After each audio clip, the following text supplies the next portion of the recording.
Hello and welcome to 2023. Well, this is actually not the first 2023 episode of Radio Free Nintendo because we did one that we recorded all the way back on December 22nd, I believe. Maybe it was even the 21st. It was a long time ago. It is January 5th, 2023. This is the first episode we are recording in 2023. And I'm joined by Mr. Greg Lay. Ahoy, hoy, everyone. Mr. Guillaume Vayette. Happy New Year. And that's it. John's out. I believe he's still traveling right now. He did tell me this, but it's been, like I said, it's been approaching 15, maybe more days since I last spoke to him, so I can't keep track of what he's doing. I don't want to keep track of what he's doing. It's just not worth it. It's not healthy. So we're going to run the show, what we got right now, and we'll welcome to the new year. I know there's going to be people asking about all of the stuff that we usually do at the start of the year. By that, I mean in March. I'm just going to go ahead and get in front of it right now and tell you, be patient. We'll figure it out. Also, we discussed on the episode where we picked our next retroactive that we were going to do Wind Waker HD. I just want to make a reminder that if you don't own Wind Waker HD, the eShop is going away, I believe, in March. So, yeah, right around the time that will be the anniversary, the 20th anniversary of its US launch, the original version. So if you want to play along, it might behoove you to get ahead of that if you don't already own it. So, new business. We're going to do new business. I'm going to kick us off. So I actually did do something last week instead of recording a podcast. I hijacked the Nintendo World Report Twitch feed. You might ask, why am I talking about this? Why am I talking about a different platform where you can observe me? Well, because I did the thing I do during every holiday break and did a visual novel. And I'm not going to talk about it because, again, we had this conversation. There's nothing to say. So I'm just not gonna. You can't make me. Instead, I'm going to talk about what was the best art that I did on for the articles, which I had a Twitch stream where people got to vote for all the articles or all the images that we did last year, which ones were the best in a one-on-one elimination bracket format, which took 3 hours to get through all 50 we produced last year. Who needs March Madness? We've already experienced this. It was remarkably fun because the tournament was completely randomly seeded. So occasionally you would get like two that are really high production value pop up against each other. Sometimes you'd get two really garbagey ones. Sometimes you'd get weird shit. And so I had multiple guests pop in and out who got to vote directly, and then the audience also got to participate in the voting. Can I say that I would go to art galleries more if they started doing this kind of thing? Voting for art? Yeah. Pit them This ones art against sucks. the other. Yeah, Pit the basically. masterpieces against each other, absolutely. Seren popped in, Matt from NWR popped in, Xander popped in for bits of it. So you can go find that over on the NWR Twitch if you haven't seen it. It was really fun. There were periods, like people were legitimately distraught a couple times when they had to make a call because they're looking at two and just going like, oh God, I don't know which one. Which was fun. It was a fun way to wrap up this very stupid thing that I've done that was supposed to be easy by stealing art from WikiHow. I'm guessing, in some cases with like images from earlier in the year, was there like just bafflement at how it got there, or did it just trigger like, oh yeah, I remember that awful thing? It was a lot of that. Like I would see it and like it'd come up and I'd go, oh, I remember why that's that way. And it wouldn't just be like, I remember what the joke was. A lot of time it would be, I remember why I made it the way I made it. And like what challenges popped up as I was trying to piece it together. Which is kind of terrifying that kind of recollection popped in. I will go ahead and reveal the winners. Chaotic Gore Magala is looking for a square go, which was, just, groundskeeper, the groundskeeper Willie out in the middle of the in the Iceborne background, swinging an axe around when we decided that he would be an excellent enemy for Monster Hunter. For a safe and secure Magic Kingdom of Emperor Palpatine as Donald Duck. And then this one had to win. This is the Mad Whale McCree, which was me placing a blue whale's head over the Mad Dog McCree and then changing everything slightly because a whale's proportions aren't a human's proportions. Weirdly, that one took like an hour and a half to do. It took way too long. It's one of the handful that I got a text message from John, of all people, just laughing at it because of how stupid it was. But yeah, you can look for these at the top of the Nintendo World Report every Sunday, where I just post garbage up there until somebody tells me to stop. But it's 2 years going and they haven't yet, so maybe they never will. But yeah, that should still be in the NWR Twitch feed if you want to go watch it. It was actually pretty fun. Had a good time. Having a literal 50 participant bracket was an incredible, stupid waste of time. But this is the kind of thing to do during the holidays. The other thing I would point out, and if there's a good chance it'll be out by now, by the time the episode comes out, I am working on an article for the site. Donald already did an article about there being too much stuff on the eShop. I recently was trying to figure out what games for the end of year sale I wanted to buy, and I want to point out there were almost 5,000 games on sale at one time. So you can imagine it's very difficult to just go like, what's on sale? You really have to have pre-marked everything, which means discovery is effectively non-existent. But in the process, I observed a trend.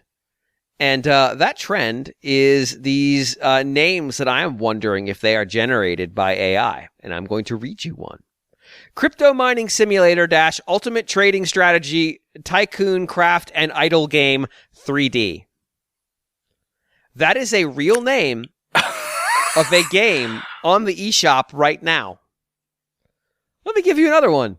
Eagle Simulator - Bird Zoo Park Flight Sky Pilot Driving. Yeah, these are just word clouds, I think. Yeah. Airport Flight Administrator Simulator & Air Traffic Sky Airplane Sim Plane Games. Jesus fucking Christ. So I did the only thing that one could do in response to this, besides write an article ranting about it, which I am in the process of doing. I took those are all from the same company, by the way. There's like 3 companies that do this shit. I took every game that this particular company, which I believe is called Midnight Software or something like that, every game that they had put on the eShop, including games like Motorcycle Driving Simulator - Dirt and Parking 2022 Racing Game Ultimate 4x4 City Off-Road Kart, which again is a real game, and put all, I think they had 25 of them, fed all of them into a chatbot, ChatCPT, and said, hey, give me 25 more game titles. And it did. I'm going to give you a couple winners. Ski Resort Tycoon - Mountain Sports and Tourism Management Simulator, which is dead on. Crazy Taxi Simulator, which is, I like they decided to go with the video game that already exists. - City Cab Driving and Time Management Game. Mwah. And so far, probably more plausible than the ones that actually exist, but go on. Oh, you mean more plausible than Tuk Tuk Extreme - Real Car Driving Simulator and Parking 2023 Car Games 3D Vehicle? Yeah. Yeah. I mean, it is. You're right. This is the part that actually started to break me, is that the bot is doing a better job of coming up with coherent sentences. They must have chosen a less capable bot, essentially. Dynasty Legends, Historical Heroes, and Real-Time Strategy Game. I know what that is. I can look at that title and tell you what that game is. The one time it gave me one where I looked at it and I'm like, excuse me? Was Haunted House Simulator - Ghost Adventure and Mystery Solving Game. Does the ghost solve mysteries? I don't know. Who can say? But I just want to point out that every single one that the bot spit out had subject, verb, object. Like, it had the parts of a sentence. You tell me what the subject verb object is in Car Games Driving Dead Mechanic Simulator. Dead Mechanic Simulator. It is specifically car, one word, games, another word, comma, no space, driving, comma, no space, dead mechanic simulator. Fuck me. So yeah, you can look for that on NWR as well. I don't know what I'm going to do with that, but right now I'm not getting the level of stupidity that I want. No, like it's it's another one of those things about our current circumstances that shows beyond satire, isn't it? It really, yeah. You can't outdo it. There was a brief moment where I'm sitting there at this article with the Thomas More quote, and I'm like, am I going to put a fucking Thomas More quote in this goddamn article about a chatbot trying to spit out a weirder name than Tuk Tuk 3D Car Extreme Death Simulator? I don't think I can. So I didn't, but my favorite is the Tuk Tuk Extreme is not from that same publisher. They somehow have a listing at the Nintendo.com site that doesn't list the publisher name, which is the only time I've ever seen that. So God bless them. But if you want to read about like actual hard facts about what's going on with all these fucking things, you can go to NintendoWorldReport.com because, like I said, Donald has written an article called "The Year in Too Many Downloads," where he sort of digs into this problem from the standpoint of somebody who does the weekly what's come out on the eShop service, which now is very Sisyphean in task. And he thankfully has already told me the name of the company who made the Tuk Tuk game. It is all one word. Instamarketing. Excuse me. Hold on. I gotta try this again. Instamarketing Game and Game. Instamarketing and Game. INSTAMARKETINGANDGAME, all one word. In all caps. That's a real company, allegedly. Allegedly. Yeah. Allegedly. Allegedly. But they've put out like 10 games on Switch. And Midnight Works, the ones I was mentioning earlier, they've put out like 20. There's no escape. We're here forever. So I'm going to try to make my money by just using a bot to do all the work for me, because Infected, Run to Survive, Zombie Apocalypse, Survival Story, Shooter, Dead Cry is just too much. I can't deal with it. So we each deal with these problems in our own way. So Donald has a cry for help. I'm going to lean into it and try to make some Skrilla. You can decide for yourself who has the better solution. But like I said, besides that, I messed around on the Nintendo Switch online service, and I just want to point out that I don't have the expansion pack. I have NES and I have Super Nintendo. I'm dumbfounded. So like a lot of these games I'd maybe touched for a second and then left them alone. Mm-hmm. I'm dumbfounded how bad some of the games on this service are. Are you discovering Jellicoe's quality beat-em-ups? Yeah, I was gonna say. Yeah, well, yeah. So Jellicoe is a prime offender, but I want to speak specifically about the Peacekeepers. If you have not played the Peacekeepers, which is a Super Nintendo game from Jellicoe, it's a scrolling brawler, a belt. What do we call it? Belt scrollers. Yeah. But it's a piece of shit. It's it is horrifyingly bad. How many all right, you're making a Super Nintendo brawler. How many buttons do you think you would have just for regular attacks? Face buttons. Well, Usually you probably only have the one. No. Yeah, I mean, it depends whether you go with like an arcade style scheme for like maybe sometimes the joystick would jump in that case. So you might then have two action buttons, one to punch, one to kick. Like that, that's probably the Final Fight way of doing things. It's been a while since I played a Final Fight game, but like, yeah, I think that's the way they do it. And then you can press the two together to do the kind of, tight spot kind of move that like just, it costs you some of your health, but it kind of throws everyone off. Like Hager does a sort of spinning lariat type of thing. This game has one attack button. And your character either punches or kicks, not both. It has a button dedicated to hurling your character across the screen in what's supposed to be like the throw equivalent, but oftentimes it isn't and has a really short throw range. It has a super attack button, and then it has a dedicated jump button. It feels bad. So I went into the NWR Discord and was like, go play this game right now. And people in there were like, holy shit, why is it this bad? It's one of those, it's kind of interesting because I feel like there were quite a few Jellicoe brawlers, and I can remember them not reviewing terribly well when I was reading the import coverage of Super Famicom games back in the day. But I feel like, some of them got like better, but I think they've just got a lot of them on the NSO. So like, there probably could have been an argument for just like, let's just put the best one on there.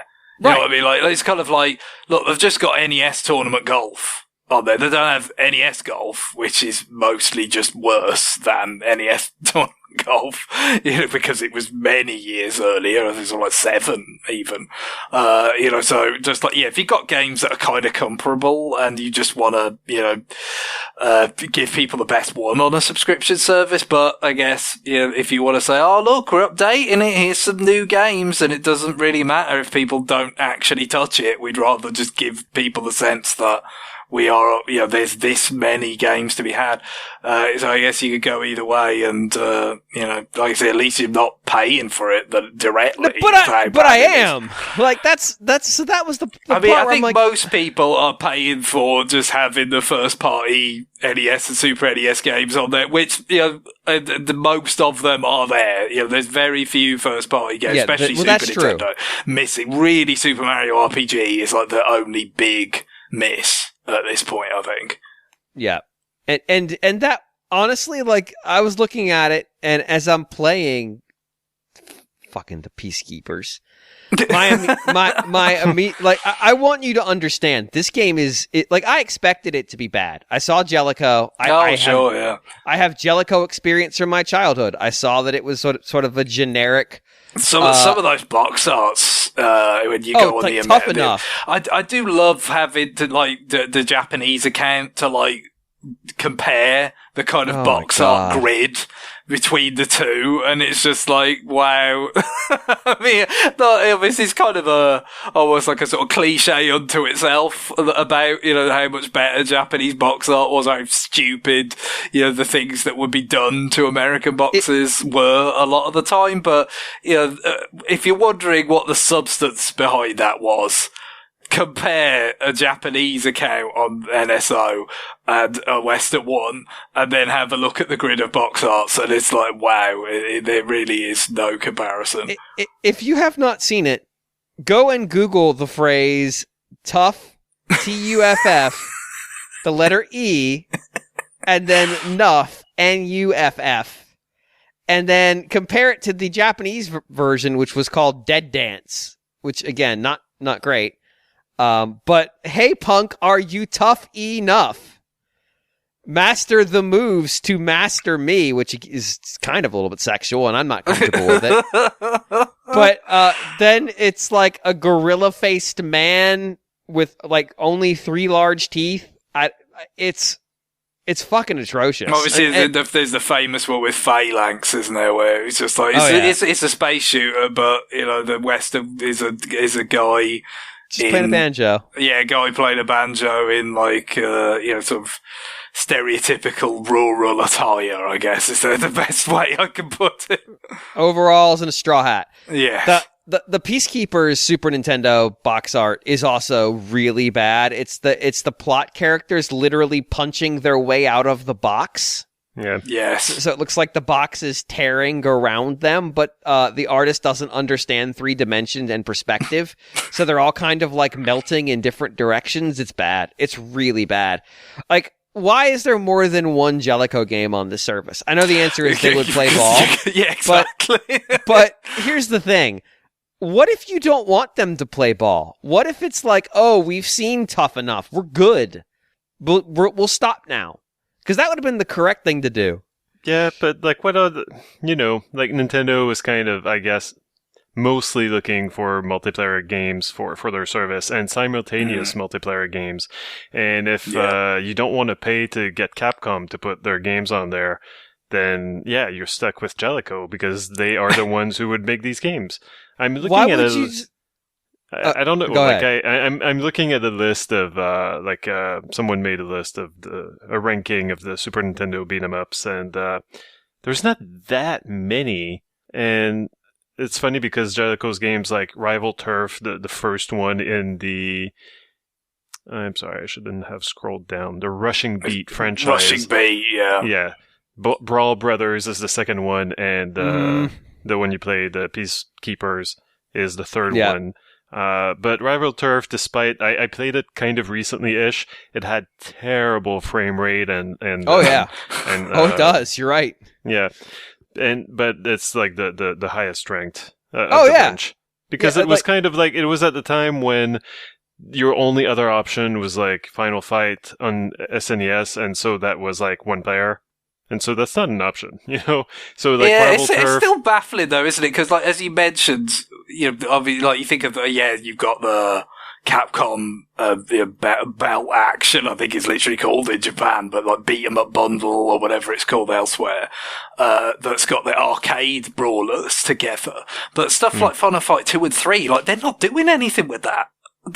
So why you can't get them to play ball on those the way that they do on Demon's Crest or some of the others? I'm sure we've talked about this before, but it remains somewhat galling because I don't know what else they're going to do with Final Fight 2 and 3. They're not cherished games that people are going to pay, premium for in some sort of bespoke collection. But they probably are a fair bit more enjoyable to go back to than some of these other Super Nintendo belt scrollers of the day. So NSO seems like the kind of natural home for stuff like that to me. But you still got to be willing to make it work from both sides. I want to point out this. Well, there's two things I want to point out. As I was playing fucking the Peacekeepers, which just feels so bad in your hands.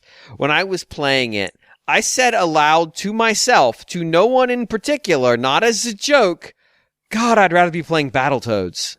That's where we're at right now. Yeah, but Battletoads is not doing well in this ranking that I'm looking at. But that's I did try Peacekeepers. Yeah, like it was the Peacemaker with George Clooney, or am I Nicole Kidman? I forget. There you go. And it is weird how bad it controls, but I feel like that was the situation for a lot of those beat 'em ups where the sequel weren't as good as the original for whatever reason. It's as if like they decided, people rented our game a whole lot and like they beat it too easily, so let's make it like super cheap. Yeah, and I feel like that's a little bit what the Peacekeepers problem is. Like it's just you don't have the tools to deal with like the enemies that it throws at you. Also, it's like weirdly confusing, and the hitboxes are really bad. In some cases, and I've no idea if this is in play at all with these particular games, but they're in certain aspects like of different collections, or maybe even some stuff on the NSO. The whole 90s rental, like poisoning the balancing of games for America is a reason to have like the Japanese account that you can access like on NSO, because like sometimes the Japanese version was just like better. I mean, for instance, these are on their own collections, but if you were playing like the Genesis Konami games like Castlevania and Contra Hardcore, especially, for God's sake, play the Japanese Contra Hardcore. It's actually balanced, like not just to deter people from beating it in a rental. So, sometimes if something seems off about an old game that's from that period where rentals were really starting to like shape decision making, see if there's a Japanese version you can find somewhere. If it's like a collection, like sometimes it might have like the Konami Contra collection has the Japanese versions included. So you can just go to it that way, or if it's NSO, you can use have a different Nintendo account and then download the Japanese version of that app, go at it that way. But, I think, trying to think of some other like examples that might be in the Genesis, section if you've got the expansion pack, but I think there are more. So one thing I will say that everybody who I tricked into playing the Peacekeepers, I'm not sorry, and I will do it again. 2, everyone immediately came back with the same observation: where the fuck's the music? Because there isn't any. The game, it's a brawler with no music. You might say, well, that's really weird. I wonder if they ran out of, like, technical audio channels or some shit. No, the Japanese version has music. They just decided not to in this one. Right, so they wanted maybe the slightly cheaper and smaller cartridge, maybe. Yeah, so it's just this. There's like a buzzing sound. That's it. That's some real low rent stuff in there, but margins are what they are. Shockingly bad game. Well, I just remember, Spider-Man and Venom Maximum Carnage is another kind of example of a beat 'em up. I remember being okay, and then the sequel, Separation Anxiety, was like, yes, like, why is this so bad? But Spider-Man Maximum Carnage, I remember, had exactly, like, one song. It had two, actually. There was one for the cutscenes, but there was one for the gameplay. Was it licensed or something? I've got this vague memory. It was music by Green Jelly. There you go. I don't know what that means, but I sure saw that splash screen a whole lot. Yeah, I assume that's the kernel of me reading that and thinking, oh, I guess that's a thing. They must have, like, paid for that. Yeah. I would assume that's just, like, from the era of we don't want anybody to reveal who they really are, so we made them come up with names or some shit. I don't know. I will say that I wonder if some of the reason and I know that in the European home computers of the era before this, we saw it a lot, where, like, they'd make an arcade port, they'd get the rights to make an arcade port of a Japanese arcade game for the home, and they might do a good job porting it to whatever home computer we're talking about here. And in the contract negotiations, they'd also get the rights to do, like, home sequels. But Strider 2 says hello. Yeah. Oh my god. And yeah, then they're like, the people who are making the port. Not the actual Strider 2. I mean, right. The US Gold, I want to say. Yeah, US Gold made Strider 2. They also made a sequel to the original Street Fighter, not called Street Fighter 2. So close. Missed it by just this much. Human killing machine, where you fight a dog and an East German bar waiter. That just sounds like somebody, I don't know, like ripping off, like, Texas Chainsaw Massacre or something, not Street Fighter. What the hell's going on there? The best part is he holds a bottle on a serving tray the entire fight. There's nothing good about Human Killing Machine except that, honestly. This is like when we had that Punch-Out knockoff from Europe. Oh, yeah. That was like, oh, this is turbo racist. Okay. No, we can one-up that. That's child's stuff. All right, Nintendo, but have you considered Bone Through the Nose? I bet you haven't. It's like, I wonder if there's some of that going on with these two. It's like they didn't base it on something as much. I don't know, but this game is shocking. One thing I will say, we spent the time sort of talking about the relatively unexciting batch of Genesis games that went on the expansion pack, and it probably was the weakest kind of tranche of games that they've added, like, in a while, or maybe ever. It's hard to kind of remember all the different batches, but I did try out Alien Storm a little bit. And it's like, obviously it's very shallow and it is quite, like, Golden Axe-y, but it's also kind of a bit like a sort of take on the Disaster Day of Crisis kind of format, because it's like, it's multimodal. So it's like, okay, you have like these sort of more beat 'em up type sections where you just got to clear, a bunch of alien bad guys. But then, like, it goes like on the street, but then, like, goes into a store, and it's like a pseudo shooting gallery. Of course, you don't have a light gun. It's just like maneuvering a cursor around to shoot enemies coming at your face, basically. So it's not great or anything, but it's just like, this, and then it has like auto-scrolling bits that are more like a shooter. So I guess that's kind of more analogous to like the vehicle bits in Disaster or something. Like it tickled me a little bit. It's just like, okay, yeah, I remember that this had at least a few different facets to it. You know, it's all very shallow, but it like, at least to me, it seemed a little bit more amusing than actually like Golden Axe, which I see that has like some bits where you're riding around on things or something. Like I don't think even that is entirely one note, but yeah. Again, for a subscription service, like I'm quite happy to have stuff to check out that's not like going to actually hold my attention for dreadfully long, especially for like time capsule properties. Which, sure, yeah, some of these games, like in terms of like reflecting things that were going on with rentals or, you know, what was going on in the arcade or that, like, I kind of like that for especially, I like the idea, it's nice for me to some extent, but I also like the idea, especially people who did not grow up reading about these games in magazines. I have no real, like, kind of reference point what they would make of some of this shit. How many Puyo games do you have if you have the expansion pack?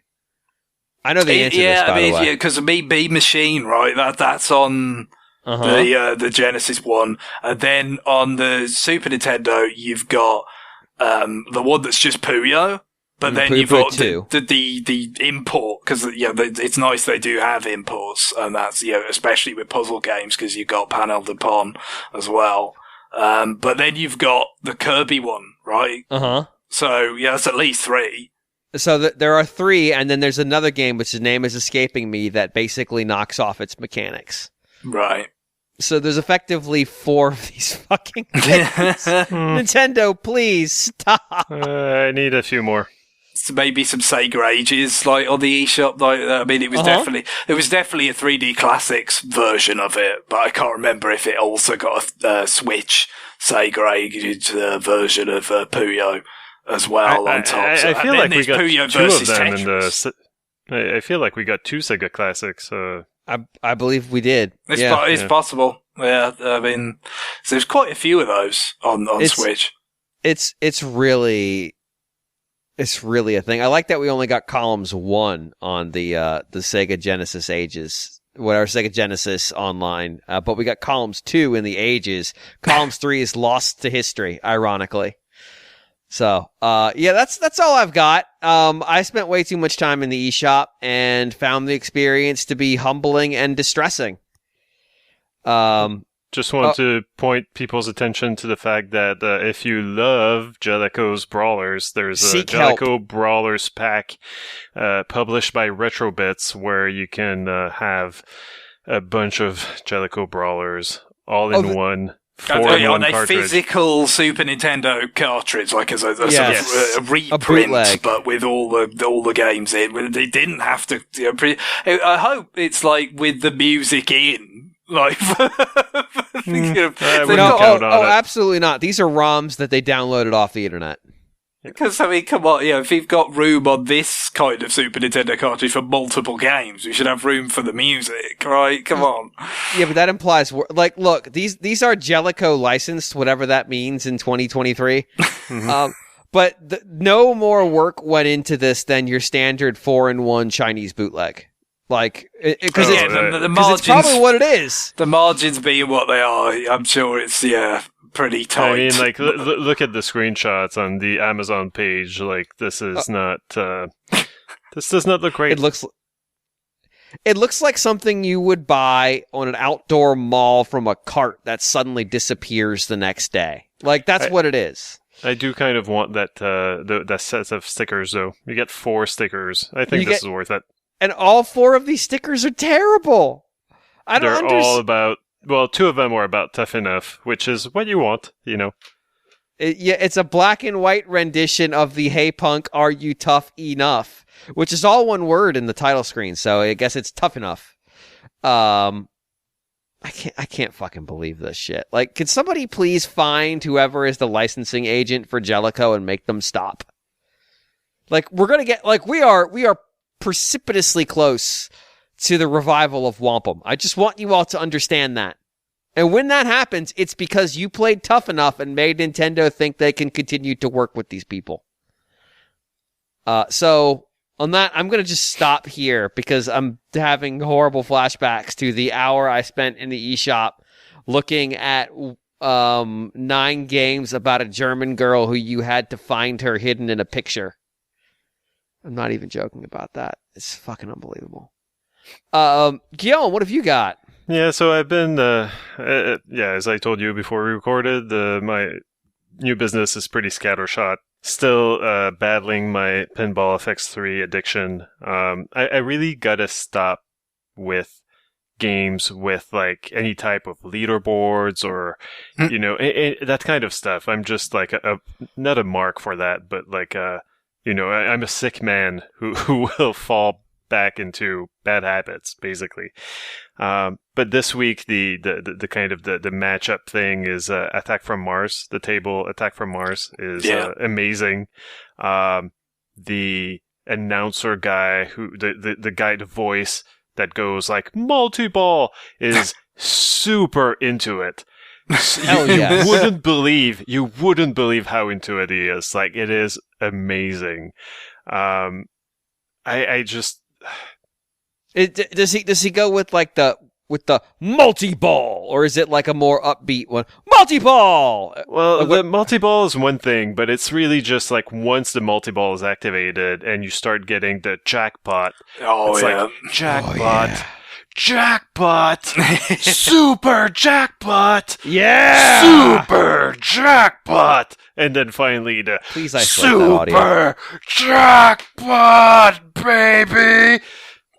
So Guillaume, first off, please isolate this audio for me as the episode preview clip. Okay. I do like the way that they actually so kind of felt the need to do different voice inflection kind of to give the sense of escalation rather than just like, you know, you keep hitting it, you keep getting the same. I gotta say, like, it works. I think this was worth it. Well, that's the thing, though, isn't it? I mean, absolutely. there's still games now where you just get like voice clips that get used way too much, you know, like because it's just one, you know, it's just 1-to-1, right? You do one action, you get that voice clip, the same voice clip, not like you have a few alternate ones that you can mix in, or like sometimes it doesn't have to play it, and then other times it will. Like it even you get that have effectively like unlimited storage compared to what you were dealing with putting a pinball table together in the 90s. But I'm sure it was just a result of playtesting, you know, these games as they got more complicated and just finding like, yeah, it's just really annoying when it's just literally one sound clip. Just if someone's battering a particular like jackpot shot, during multi-ball or some other kind of special thing. So we want to have something that makes it feel like it's evolving, you know, like there is escalation there. Yeah. But yeah, so yeah, Pinball FX3. I don't know, I played a whole bunch of Mario Kart 8 Deluxe, but not even with the in-laws over the Christmas break. Like, the nephew is like, you know, like 14 and now taller than me, and also, like, he's playing his PS4 more than the Nintendo these days, so, you know, he was more interested in playing God of War than Mario Kart 8. But Karen and I have been playing a whole lot of Mario Kart 8 Deluxe, more than we had been over the past year, where you know, after I actually bought it last year. And it's just it's such a gorgeous game. And I'm just like, every time that a race starts, you know, and the camera zooms around, like even on the old tracks that I'm very familiar with, the Wii U tracks, I'm just like, oh man, like this looks great. And we notice new stuff, and I kind of want to, you know, I just want to hang out in there, you know, in Baby Park with the toads on those rides, you know. I thought he was going to say like with the pit toads on like the first Also, track or something, you know, like that seems like a fun time. But Baby Park, I mean, who doesn't want to be on that? Well, maybe not like with that music and not on that track, but like the rides, you know, seem amazing. If the Nintendo amusement park was like that. They got some lovely touches on some of the tracks that got like seriously embellished. Like there's the one from like GBA where it's like a children's playroom. that they've kind of built around it now. So, because like the whole like layout is like as if, a child has constructed a track for, to race like Mario Kart toys around. But now they've kind of, enhanced it all. So the whole background kind of plays into that theme. And it's just, some of the DLC, like I think it might have been DLC back when it was on Wii U. And I always just thought those tracks, the ones that added to the base Mario Kart 8 back on Wii U were like some of the best ones because you had like the F-Zero ones and that Dragon Driftway and stuff. So just like really good music and just felt like even more, almost like they had, I don't know, maybe it's just because they felt the need to like up the ante compared to the ones that were already there. Or maybe it was because they had more time with those tracks because it's like, okay, well the game shipped, so that was the main thing. It had to ship on time. But like those tracks showed that I felt the most care in pretty much all the aspects. Yeah.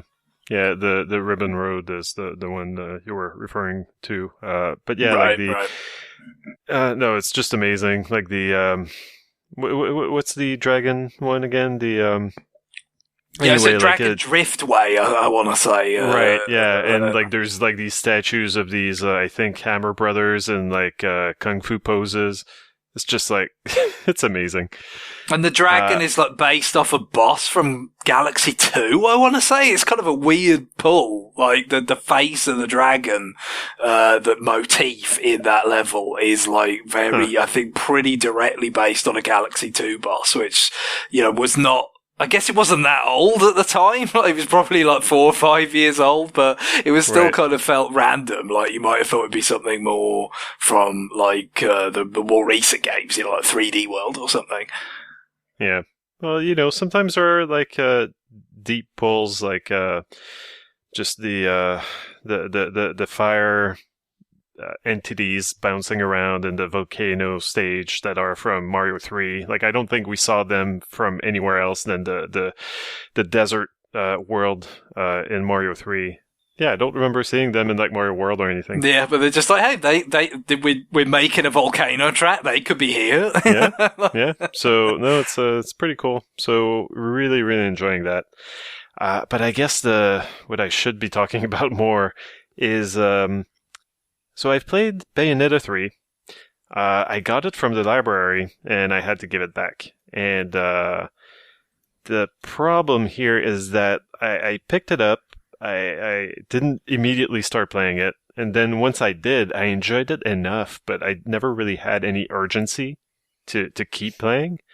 So I don't know ultimately just how I feel about the game. It's weird because like it seems to be, at least at the beginning, and that, that seems to square with impressions I've seen online of even people who soured on it later on, like enjoyed the beginning. But yeah, like it's a good beginning for a Bayonetta game. Lots of surprises to me, like there's more mobility options for Bayonetta than I expected. She's got different transformations where I think in Bayonetta 2, like you could double tap the dodge button and then like you could run around as some sort of jaguar. Yes, like a cat. Yes, definitely. But here, like you start out, you've got like this butterfly form, then you've got some sort of like hell beast form. The butterfly, of course, like you get like in addition to your double jump, like you get to float for a bit, and also like she's faster, like it is her run. But then like the hell beast kind of thing, you lose the floating thing, but instead, like if you hold down the jump button, you kind of charge up this these like Iron Man jets out of your hands, basically.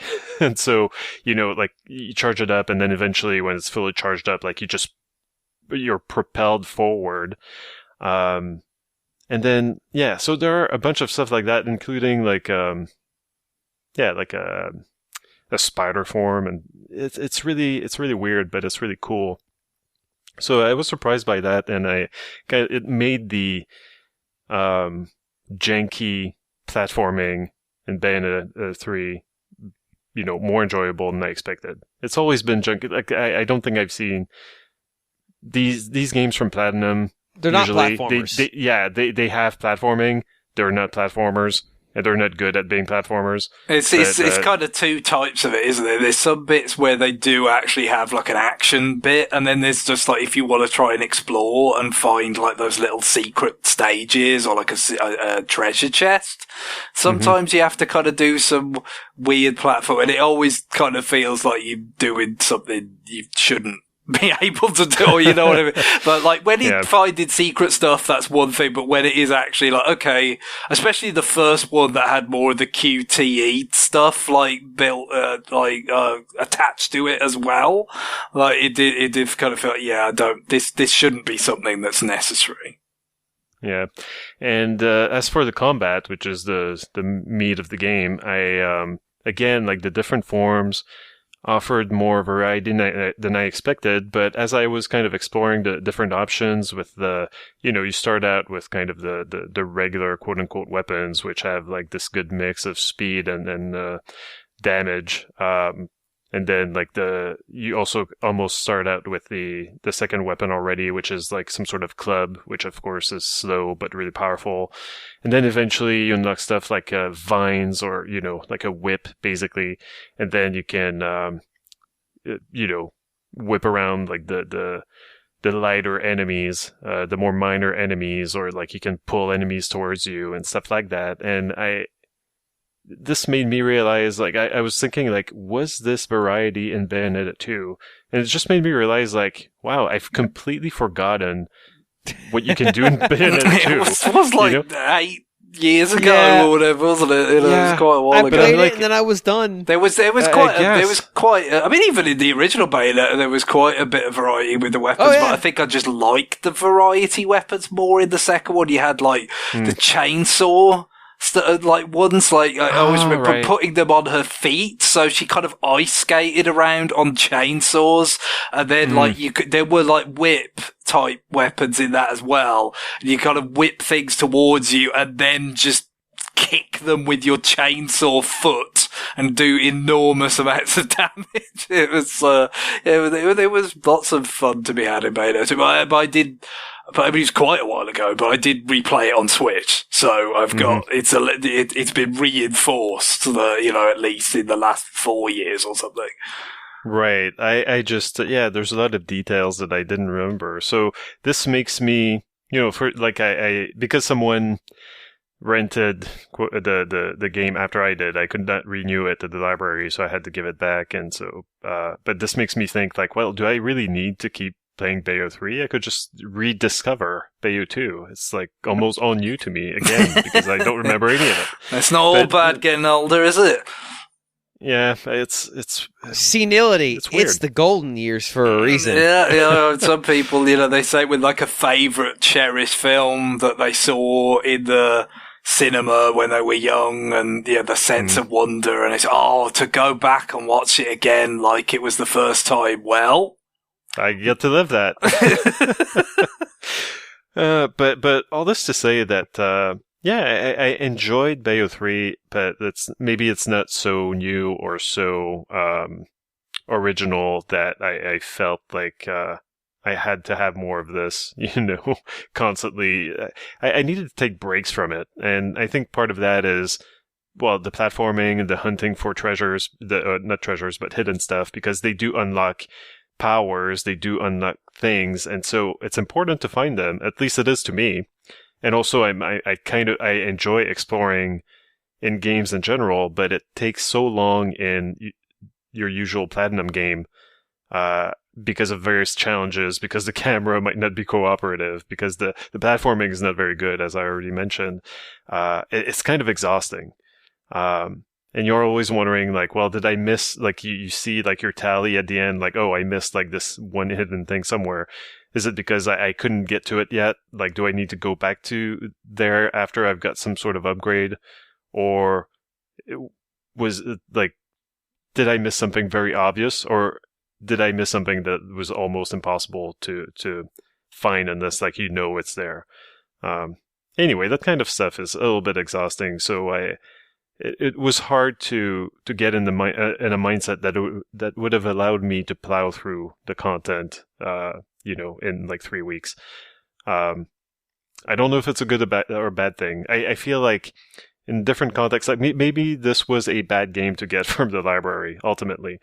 Like maybe if I owned it, I would have been like, well, I can, play through this at my own pace, and that would have been the optimal way to go about it. But just to finish on this note, I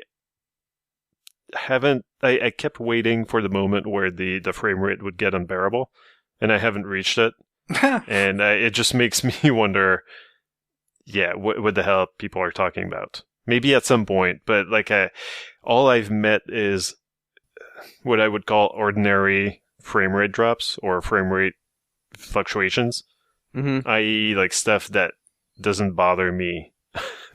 I guess it might bother you, listener. But I guess everybody's got their own thresholds for this sort of thing, seemingly. But kind of unremarkable fluctuations, I would imagine I could cope with, even though this sort of game is where you probably be a bit more sensitive to it than other kinds of games. But Bayo 2 on Wii U was not rock solid. Let's be fair. I think the Switch version did improve it a fair bit, but which is my most recent experience with that game. But thinking back to the original version, it was a bit wonky and stuff. It's kind of probably going a little bit beyond what the Wii U was kind of comfortably able to do, but it was still a lot of fun. I had a good time with it. Really, really happy with it. So, I'm kind of anticipating it's going to be back to that kind of thing. It's not going to be as solid as Bayo 2 was on Switch. It's going to be more like what it was on Wii U. The goalposts have just kind of moved with it, Yeah.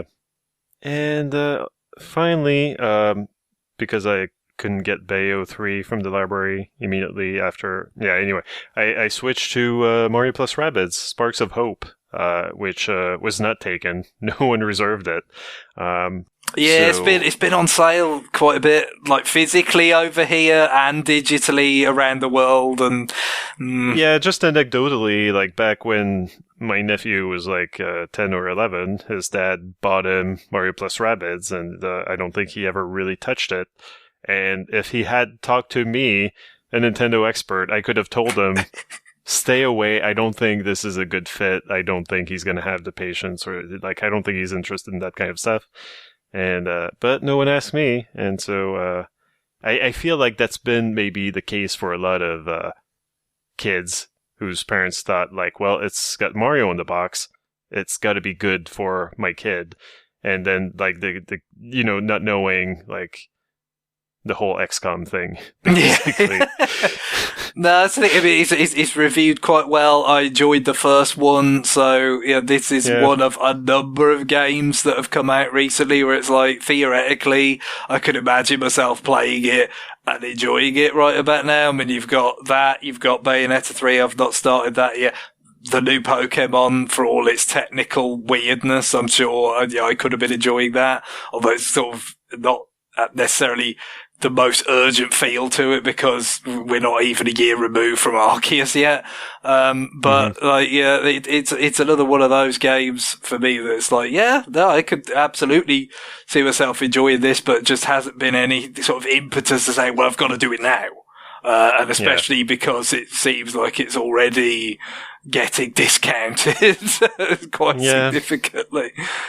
Yeah, for the same reason, I kind of, I didn't bother to rush out and get it. And, I knew I couldn't get around to it immediately anyway when it came out. And at this point, like it was clear that, I could wait and the price would come down. But so I played, the beginning, through the tutorial and part of the first area. And again, I'm sorry to say I don't have this urgency to just keep playing it. Like I'm still hearing the Pinball FX3 siren call.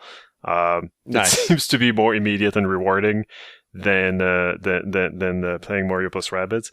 And yet, like I'm enjoying it. Like I'm happily surprised just how different it feels.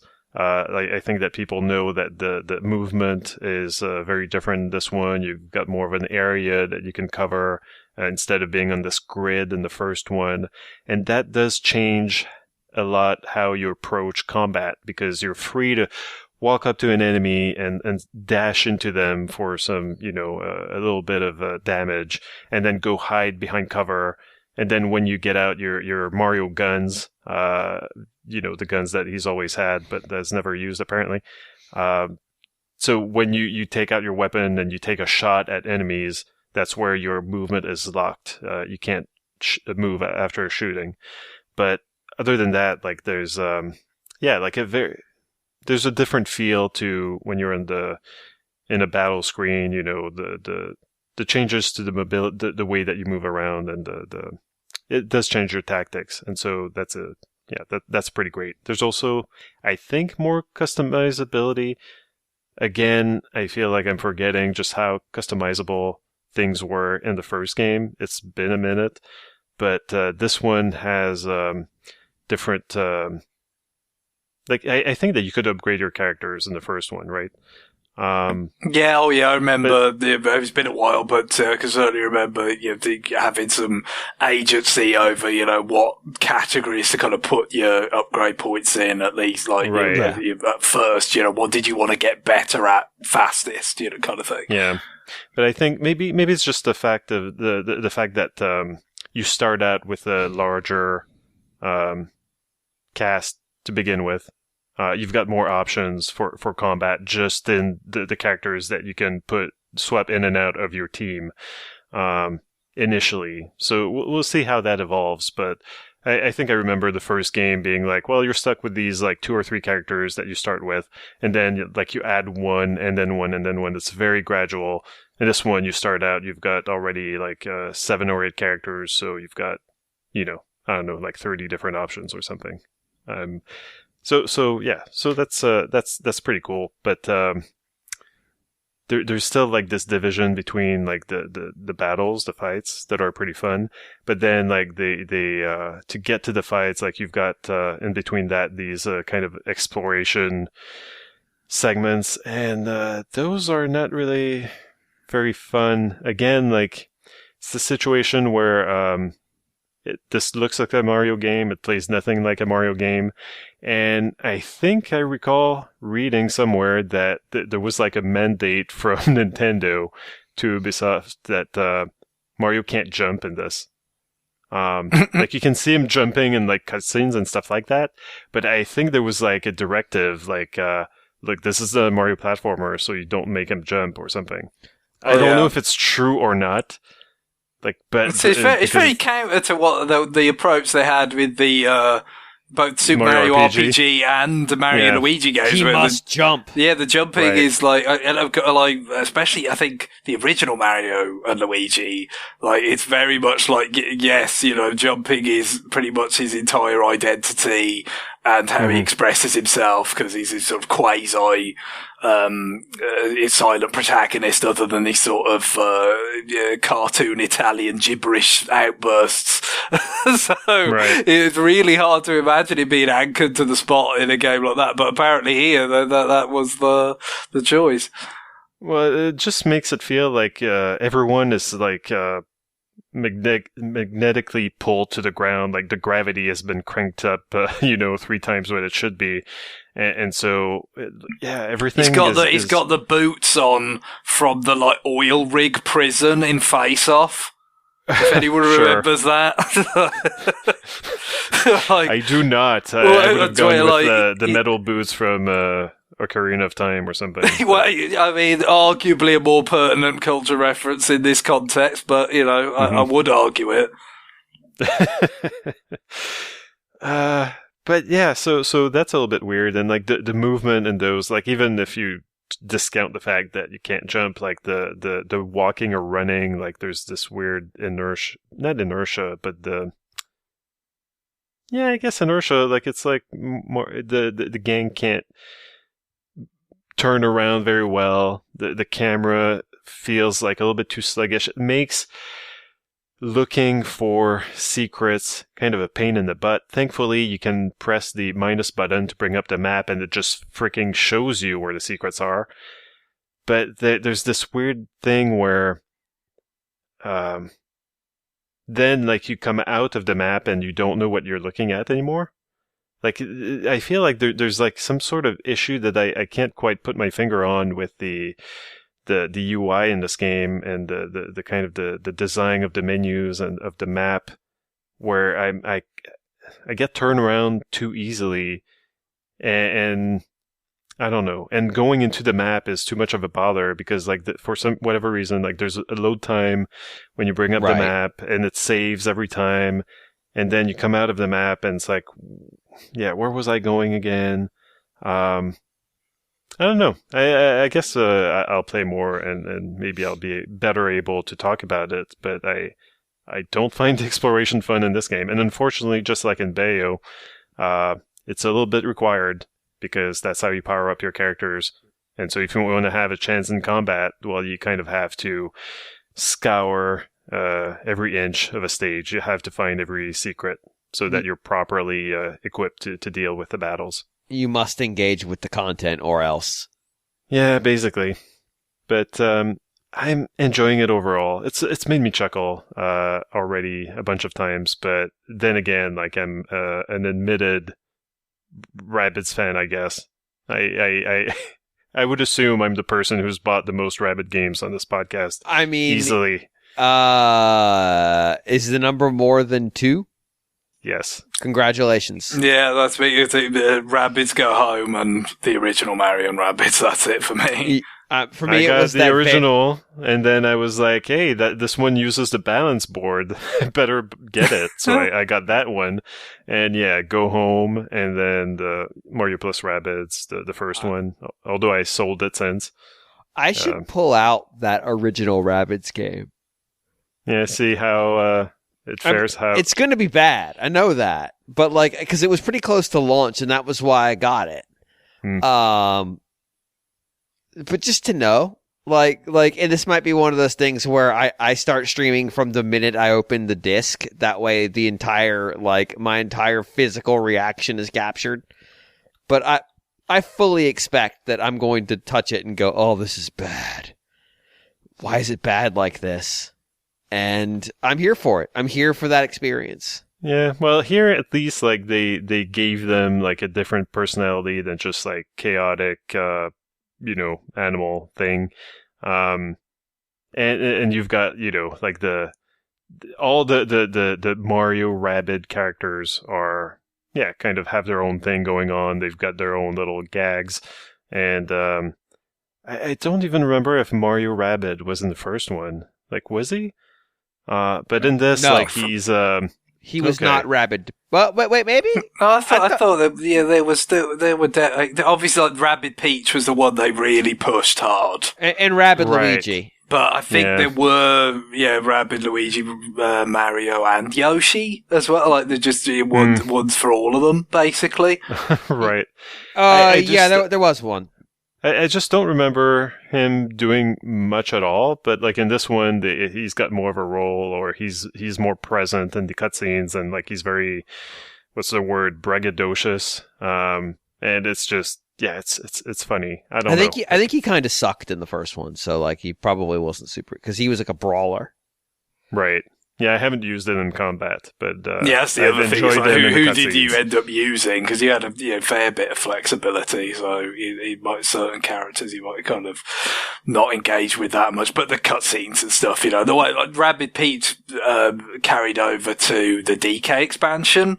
I think it was like one of the only ones that did. Like, so that they really spotlighted that particular character because it was the most unsettling. Because lean into it. Yeah, that was I think that was the policy. It was the most French attempt at humor in the game, and therefore it went in. So that's what we get. Mario. It should have been DK Mario the whole time. Let's be honest. I mean, DK Rabid the whole time. Let's be honest. Also, okay, let me end it on this. It's an Ubisoft game because there's some sort of like Greek mythology reference in it. They made a whole freaking game about I don't know, like their own ersatz, like Kid Icarus or whatever. I can't remember what it's called, but so there was that, and like in their Assassin's Creed games, there's also lots of that type of stuff. And I'm guessing that now like they've got like a whole stable of game developers who are hyper educated on Greek classic myth. And so, they can't help but put that kind of stuff in their games, no matter what it is. Right. And so, like, there's like this theme of like, not Neptune, but I guess Poseidon. He's not named either of those, but yeah, like there's like this kind of deity character, like deity character that's in there, and yeah, I guess that's all that Ubisoft people know how to make at this point. Yeah, and maybe they're just I suggest that we make Odysseus plus Rabbids. Why not? Well, there's a few reasons why towards the end, but it's fine. It's fine. I don't think they're gonna let us have Odysseus, Rabbid, and what was his son's name? I'm blanking on it now. Roll up back to their home and just start shooting dudes with arrows because they had the temerity to ask out the wife of a guy who thought she was a widow. Just straight murder. Although I'm here for it. I'm absolutely here for that. So, Ubisoft, if you want, you could do the Argonauts if you're a coward. But I want to see the Scylla and Charybdis Rabbids. Although Charybdis is just a big like vortex, so I don't know what that would look like. But I'm here for it. Give it to me. I mean, why stop there? Why not just do the whole Trojan War? Why not just go all the way back and do the Aeneid? Fuck it, let's go the whole way. And if it goes, but yeah. No, I just want to, because I don't really know the story of Odysseus, because I was waiting for the sequel to the Troy movie by Wolfgang Peterson. Oh, there you go. I never got to make it. They're itching to do Helen of Troy Rabbid. That is something they are like, we'll go wild with this. Well, maybe they're just waiting, because what is it? It's how many years? Is it 9 years? Maybe they're just waiting. Apparently, like Sean Bean. No, actually, it was a 2004 movie. Yeah. So it's very in that post-Gladiator period where it's like, we're back. Okay. No, I was trying to remember how long the voyage was. Maybe they're waiting for the actors to age into it. Yeah. Well, Sean Bean played Odysseus, so I don't know. There you go. He's kind of pre-grizzled. Yeah. I don't know why I said the Aeneid. That would be the sequel to the Odysseus book, the Odysseus from Rabbids game. Please, it would be the adaptation, wouldn't it? The Iliad would be the prequel. No, because the Aeneid covers different people. It's a whole like you're into Roman myth at this point. Yeah, well, so it's an adaptation. It's a ripoff. It's fan fiction. It's not an adaptation. It's fan fiction. The Aeneid is. Iliad fan fiction. Because it's about Aeneas, a character who's like the most like back-end ass back character. And Virgil's like, that guy founded Rome. And then here's a big story about how all the women love him and he's the best. He's just the best. And like, I'm laughing, but also kind of telling the truth. So what you're telling me is that Tom Cruise has optioned the rights. Yeah, already. Tom Cruise is the Aeneid Rabbid. Yes, that is correct. I'm all in on this. Ubisoft, except that even though like all the women are crazy about him, the movie will be weirdly chaste and really obviously. I mean, it's got to get that T rating. So I'm just saying. Give me a call. Yeah, it could be like a rating thing, but I don't know. Like Karen Knight's theory after watching Top Gun Maverick and seeing like really weird, like basically they skipped over the sex scene with Jennifer Connelly. Like they imply it, but then it immediately cuts to them like talking in bed after the fact. Oh yeah. And our theory is that Eyes Wide Shut just disgusted Tom Cruise from, any kind of sex on screen forever. I just want to see a rabid Queen Dido on a funeral pyre. That's all I want. That's all I'm asking Ubisoft. Make my dream reality. All right. I'm trying to remember the story parts of the Aeneid, and that's the only one that popped into my brain. So, but That's fine. Anything else you want to talk about, Guillaume? That's enough. This is the best new business. This is the best. We've done a great job today. If Good. John wasn't here, we wouldn't get to talk about literature. He'd just be moaning. So, Greg, why don't you finish up new business for us? Yeah, like I said, I've talked already about some of the games I kind of maybe thought I might get to play, or that I would like to have been playing, but I haven't. But yeah, not got, even though it's like crazy busy or anything, but some I just have not really fit that much gameplay time in. I did finish off playing through the Portal games on the companion collection or whatever it's called on Switch. It was a very, very enjoyable revisit. They put pretty much rock solid kind of versions on Switch. And then I've moved on now to Melatonin, which is a very upfront Rhythm Heaven style game. Oh, yeah. Very, very upfront about it. In fact, I saw the credits today, and it actually lists like Sunku in the acknowledgements or the special thanks or whatever, like the person who was heavily involved in creating the music for the Rhythm Tengoku games. So yeah, the influence and the inspiration is very, very apparent, but it's got its own kind of spin on it at the same time. I mean, I guess some of it is in the execution, in that it is a bit more explicit, a bit in like kind of the instructions and like telling you like how the game works, it seems to me. Now, I'd say that with the caveat that I have played all the Rhythm Heaven games and almost exclusively in Japanese. So I forget, I did play the DS one in English all the way back when it came out. But I forget just how much, like, instruction and how much, like, explanation about how the game really works or what it's actually doing. Kind of, it did, because it just kind of feels like, and again, like I said, this is based on just a distant comparison with that one English language Rhythm Heaven game that I did play.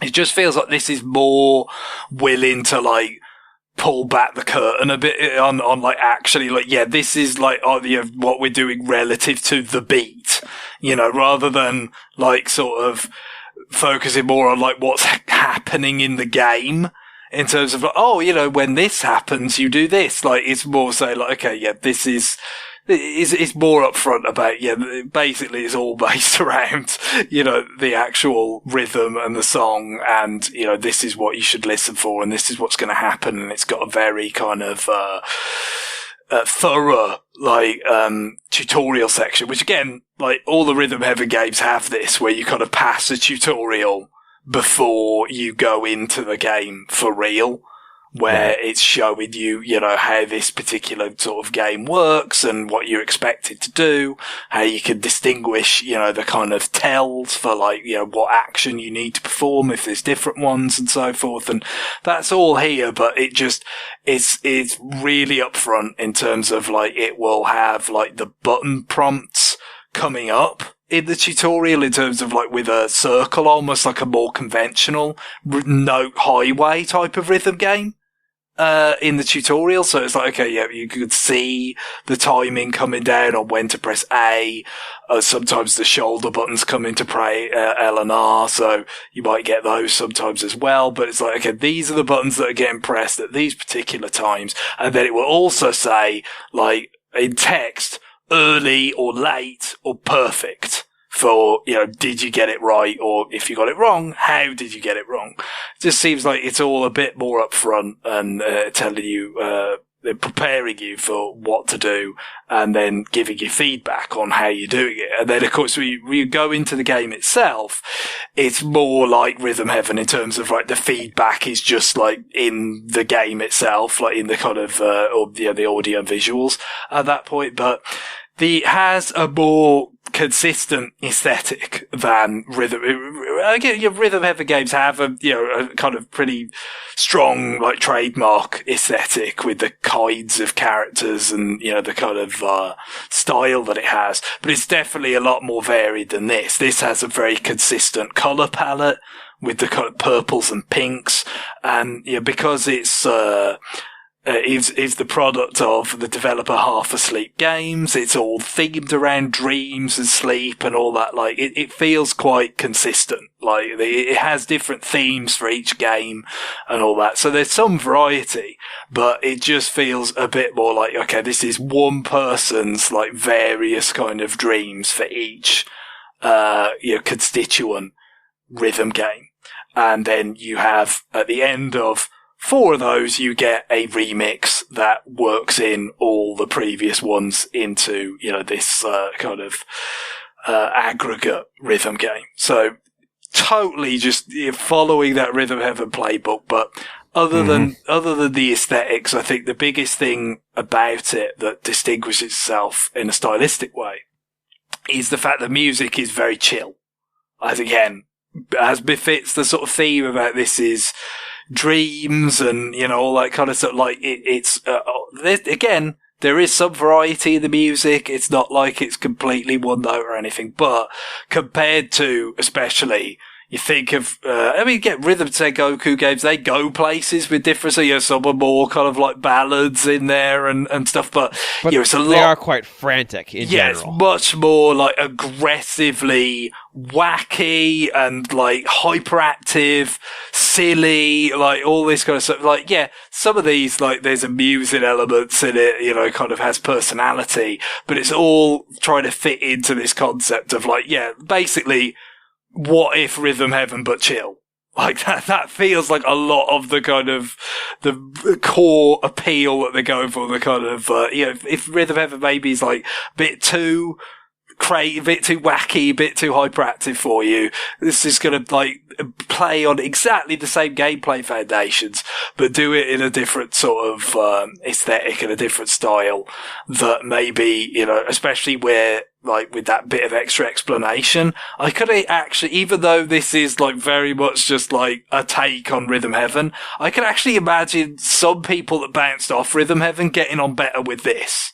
Because it's a bit less in your face and it's a bit more like accommodating.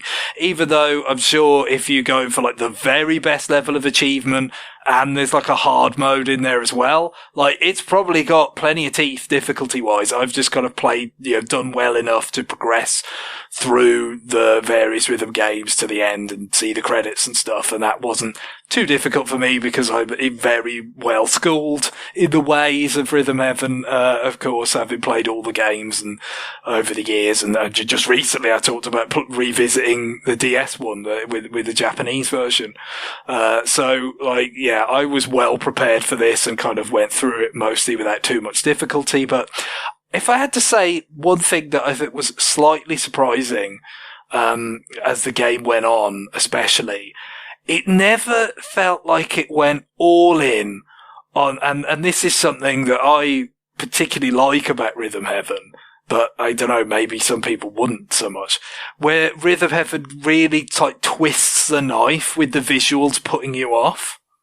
Like, at first, they're meant to help you, right? You're meant to get the idea of, like, okay, this is, you could, maybe if you struggle to get the rhythm down just by listening to the song, you can see, what's happening on screen, whether it's like the monkey watch, kind of thing or whatever. And that'll help you get the rhythm down. But there's a part where they're like, what if we zoomed all the way out and all of a sudden the individual ticks of the watch are very far away, and if you were relying on that, well, fuck you, it turns out you should have just been listening to the music. Like, it doesn't really do that very much in the case of Melatonin, and I just kind of feel like that's a bit of a missed opportunity, because those are my favourite bits. It's kind of like the real test is like, have you really been locking this in, or have you been kind of faking it by looking at the visual cues? And like, there's some of it, there is definitely some of it where it's kind of like, and I guess again, you got to apply this to my standards of someone who's a very veteran Rhythm Heaven player that's kind of inured to its tricks and its ways. But like, also, there's just the gag value. Like, it's just funny, the way that it tries to fuck with you. I just love, there's something delicious about it that I imagine even more so if you were watching somebody else trying to cope with it. I think it would be funny. But again, I guess this isn't trying to be as funny. It's kind of a bit more kind of emotional, like, it's in the name. It's called Melatonin. Yeah, the themes of it, of kind of like, anxiety, things to dream about, anxiety. Like, I think one of the games is literally called Anxiety or something, or Stress perhaps, and it's just about someone like constantly climbing ladders to get away from this rising tide of lava, so, and it's like not particular, it's like, so, like, there's a little bit of a funny element to it, but if you had the same concept in a Rhythm Heaven game, it would be way more played for laughs. I think it's... Go on, please go. Oh, sorry. As long as Melatonin doesn't rob you, like, doesn't actually force you to look at it, so that it doesn't rob you of the possibility of just, wowing your friends by playing with your eyes closed. Yeah, I think you could quite comfortably just do it by by listening. Although the way I've played it, just like, it seemed appropriate, I guess. It is appropriate, I guess, but really it was just a case of when I had time to myself to settle down. It was just before bed, putting headphones on and playing it. And like, what I found, and I don't know, that's not necessarily been the case with Rhythm Heaven games. Again, you probably wouldn't want to play Rhythm Heaven games so much before bed because it's more like, wake you up too much. You know what I mean? Like, it's not so chill music. But like, what I found playing it with the headphones on is there were certain cues for like, okay, the audio cues for what kind of task you're going to do that seemed a bit more dependent on the stereo separation than I particularly remember being the case with Rhythm Heaven games. Because sometimes I've played Rhythm Heaven games, portably, just like with the speaker, and I've been fine. Whereas like, I'm thinking if I had done that with this, I'm not so sure I would have been able to tell them apart as easily. Whereas like for instance, where you've got the L and R buttons for like, for left and right, and there's like coins come falling from the sky and you've got to grab them.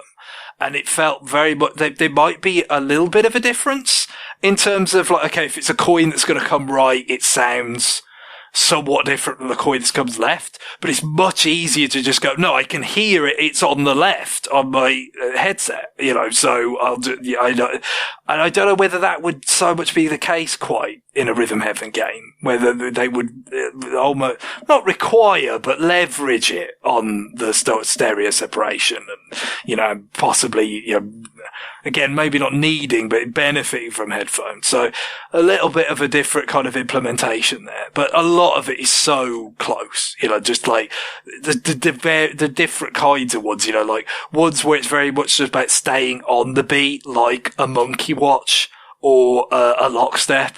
You have that kind. You have the kind of call and response type of ones where it's like, okay, well, when it says this, you do this.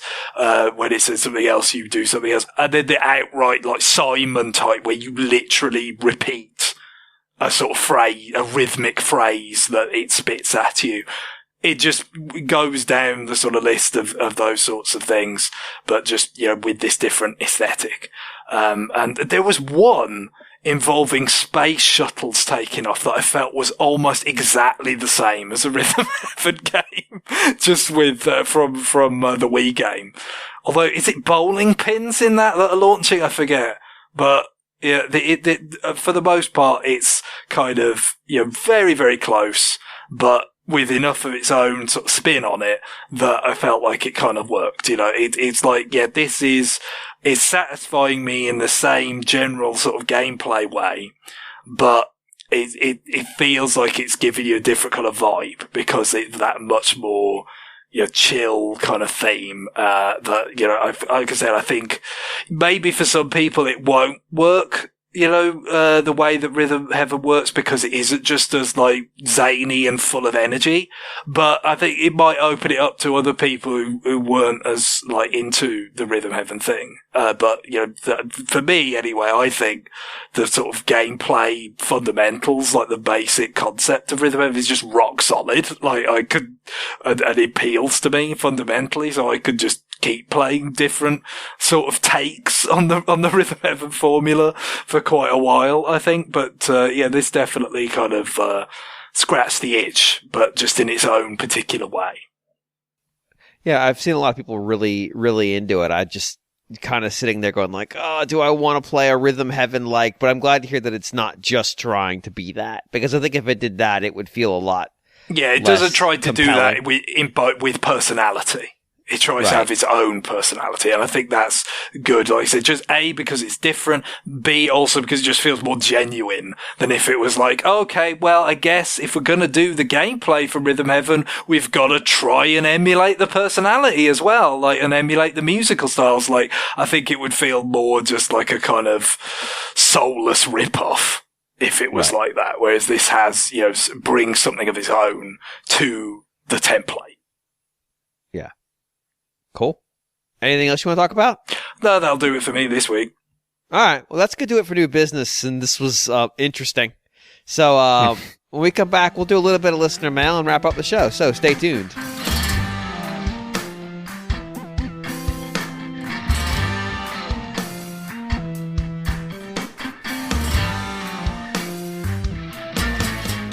We are back with listener mail. This is episode 804. I'm pretty sure I didn't say that at the start of the show, but I've said it now. If you didn't listen to episodes over the holidays, which should make sense, people were busy, I just want to give you kind of a quick rundown of what you might have missed. So episode 800 was our Kirby and the Rainbow Curse retroactive recorded live. So it's long. It's like 3 hours long. You can go listen to that. It's a good episode. We had some call-ins. Really enjoyed it. And, of course, it was episode 800, so that was pretty cool. Episode 801 was a regular episode. Episode 802 was the Xenoblade Chronicles 3 spoiler cast. We also touch on content from Xenoblade Chronicles 1, 2, and X. And spend inordinately amounts of time on the picture. You'll if you know, you know. So Seren was very, very keen that we. I kept her at bay for like an hour on the picture. I was very proud of myself because that was an actual act of effort. It was like, welcome to Radio. Let's talk about the no. It was in the chat like straight away, wasn't it? It's like you're gonna wait until it's at least kind of relevant. This is a very difficult thing to have accomplished. And then last week we did an all-email episode to just kind of give some content for the start of this week. So if you've missed any of that, you can go back and listen. I think in December, I looked at it. We published something like 15 hours of content, which is absurd. So, yeah, that's all out there for you to consume. So, emails, go to rfn@nintendoworldreport.com. That is rfn@nintendoworldreport.com. And if you send your email as a question, we might read it on the show in this segment, or you could send it as a music suggestion or as just a topic. It doesn't have to just be a hard question. You could just have something you want us to riff about. I'm open to it.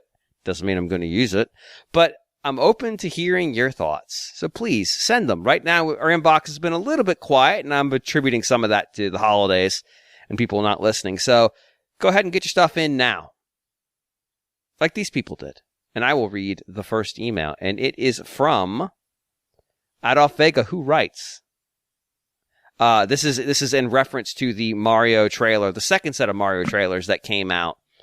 Yeah, I guess the second one had the kind of slightly Nintendo Direct style, video accompanying it but this time with Anya Taylor-Joy and Seth Rogen, as opposed to the first time you had Pratt and which he certainly came off as one, yes. And Jack Black, the first. So it was kind of the focusing on those two characters. Got to see the new DK design. Yep. So, Adolf Vega writes, I'm stunned by how much I love this movie, the Mario movie. from what I've seen of it. Chris Pratt is adequate. I want to read that line again because it's just beautiful. Chris Pratt is adequate. He's leading an email that starts with how much I love this movie from what I've seen with it, with Chris Pratt is adequate and doesn't have any bit of passion. I don't need the Italian accent, but I want him to have some on-screen gravitas and presence. I wish Mario was played by Billy West, Dan Castanella, or Hank Azaria, or even Will Forte. Will Forte would have been good. They're not going to use a cartoon voice actor because they said they want star power. Will Forte would have been a good call here, actually. And he does do lots of voice work. Everyone else sounds great, especially Bowser. Like, you hire Jack Black, you're getting Jack Black. The visuals were beautiful, and I have quickly got used to the different art style for the character models. The trailers just seems to, quote, get it, and it's shocking to see. So far, no stupid pop songs mixed in. Walking on Sunshine would have been apt on the nose choice for Once in a Lifetime by Talking Heads remixed with vocals to fit the game. The score is splendid and remakes of the original. The score is splendid remakes of the original music. The humor hits perfectly, way better than the Minion movies. So, what are your thoughts? Sorry, I was trying to read over my microphone, which meant I'd have to literally close one eye and then the other as I passed over it, so I could see the other side of the text. Could I just move my mic stand? Stop asking questions. So yeah. So I watched this trailer. I think we've all watched it because we were going to do this email a couple weeks ago, and then it ended up. Yeah, I guess there's been other stuff since, like teasers and like the little spots and things. So I've not really seen much of that. I kind of feel like I've seen enough of with the first two now. Really, like kind of like, not that it's like, oh yeah, I'm definitely gonna love this movie or whatever. It's like, yeah, what I don't know what I'm gonna get out of it at this point necessarily, but you kind of feel like, yeah, this is enough to satisfy my curiosity until you see it in full at some point and, judge it at that time. Yeah, once the media campaign for this thing really gets rolling, which it's not right now, just to be clear. If you think it's April, isn't it? I was looking at there was an article about the kind of the year ahead in film that I was looking at today, and I had some sort of the big release slots as the year goes on, and it's like March 10th, Mario Day, yeah, and it's Scream 6. That's what's coming out that day. Yeah, what a ridiculous, like, how did y'all fuck that up? But it is like the media campaign is not really started yet. This movie will be inescapable when it gets going. But yeah, I don't know. I think that when you get candid, really bad video of people in their kitchens talking about the movie, isn't that like the Blitz? Yeah, have we not already been blitzed? Like, I think the reality of the situation is the blitz for this is going to be like the budget of the movie again. Like, it usually is like there's some formula, right, for like the percentage of the production budget for the marketing budget, and it's a big multiple relatively, isn't it? So I think we're headed to like 120%, like something insane like that. But this, like, that'll be everywhere. But I'm with you. I've seen plenty at this point. Like, I know what I'm getting. I feel like I have a pretty good. Like, I don't feel dramatically different from where I felt when I heard who they had brought in to produce it. Like, I was like, I pretty much knew what we were going to get with this movie. And from what I have seen, I don't feel like my opinion there was wrong. Now, he does point out that they haven't tried to put a bunch of pop music in, which is something that they might have tried to do. And you may be that those are some of the sorts of areas. I mean, we'll see, obviously. Right. I mean, surely at some point we've got to work in rock sets almost unreal from the original Super Mario Brothers movie with Bob Hoskins. I mean, that was like just picked solely for its core resonance with the Mario franchise, not because it was like meant to be in another film and then it was just kind of lying around, essentially ready to be used because they already had the rights to it.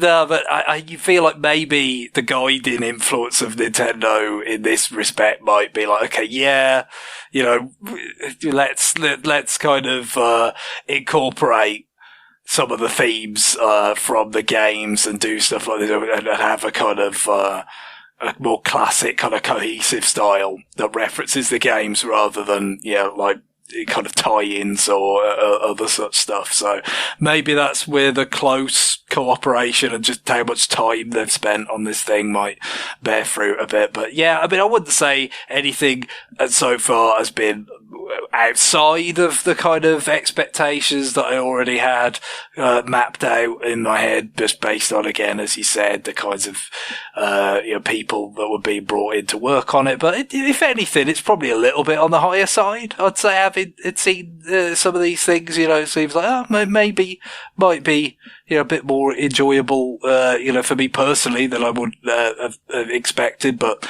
obviously, it's all very much yet to be seen. I think to get back to a previous question we got on this, about how could some of the changes, like the way that character designs have been adapted to this kind of CG animation, possibly feed back into the games themselves one day. Generally, I'm sure, as we said when we answered it on the show at the time, been the opinion like that stuff's locked down. Like the way that the characters look, is pretty much just something that will not change, and they've honed them and got them exactly the way they want them, and they're very much set in stone almost at this point. But the DK design, I do wonder about a little bit. It's because it is more sort of substantially different than the others seem to be. The others seem to be kind of, just altered a little bit so that they can be maybe a bit more expressive, for a CG animation, maybe like work in some elements of the actors that are playing them, so their kind of expressions can kind of come through. The DK one just like seems like a somewhat different design. It's almost like, okay, I was going back to like 1994 and say like at that time there were essentially two redesigns of DK, which was the one that was like in the artwork for the Game Boy game, Donkey Kong, we generally refer to it as Donkey Kong 94, and then the DKC design. And like, it really is kind of somewhere between those two. Like, obviously, the both of them had the tie. There's a certain amount of familiarity, that, overlap there.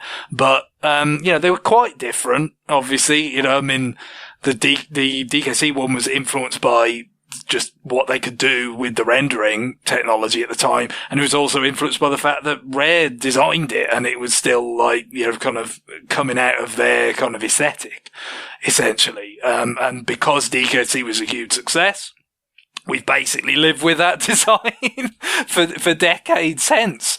But like with this, it does seem like it's like, no, we could revisit that somewhat, not like to the point that it's unrecognizable at all from the way that he's looked since 94, but it's different. And I just wonder whether that could get work back. I don't know necessarily that it would be in, Mario Kart or, the Mario sports games and all these other things, but maybe like a DK game or something. Like it wouldn't shock me if they were finally willing to say, he doesn't have to look exactly the same all the time. From some of the angles they've shown, he looks like some of the early art of DK now, like specifically like the NES.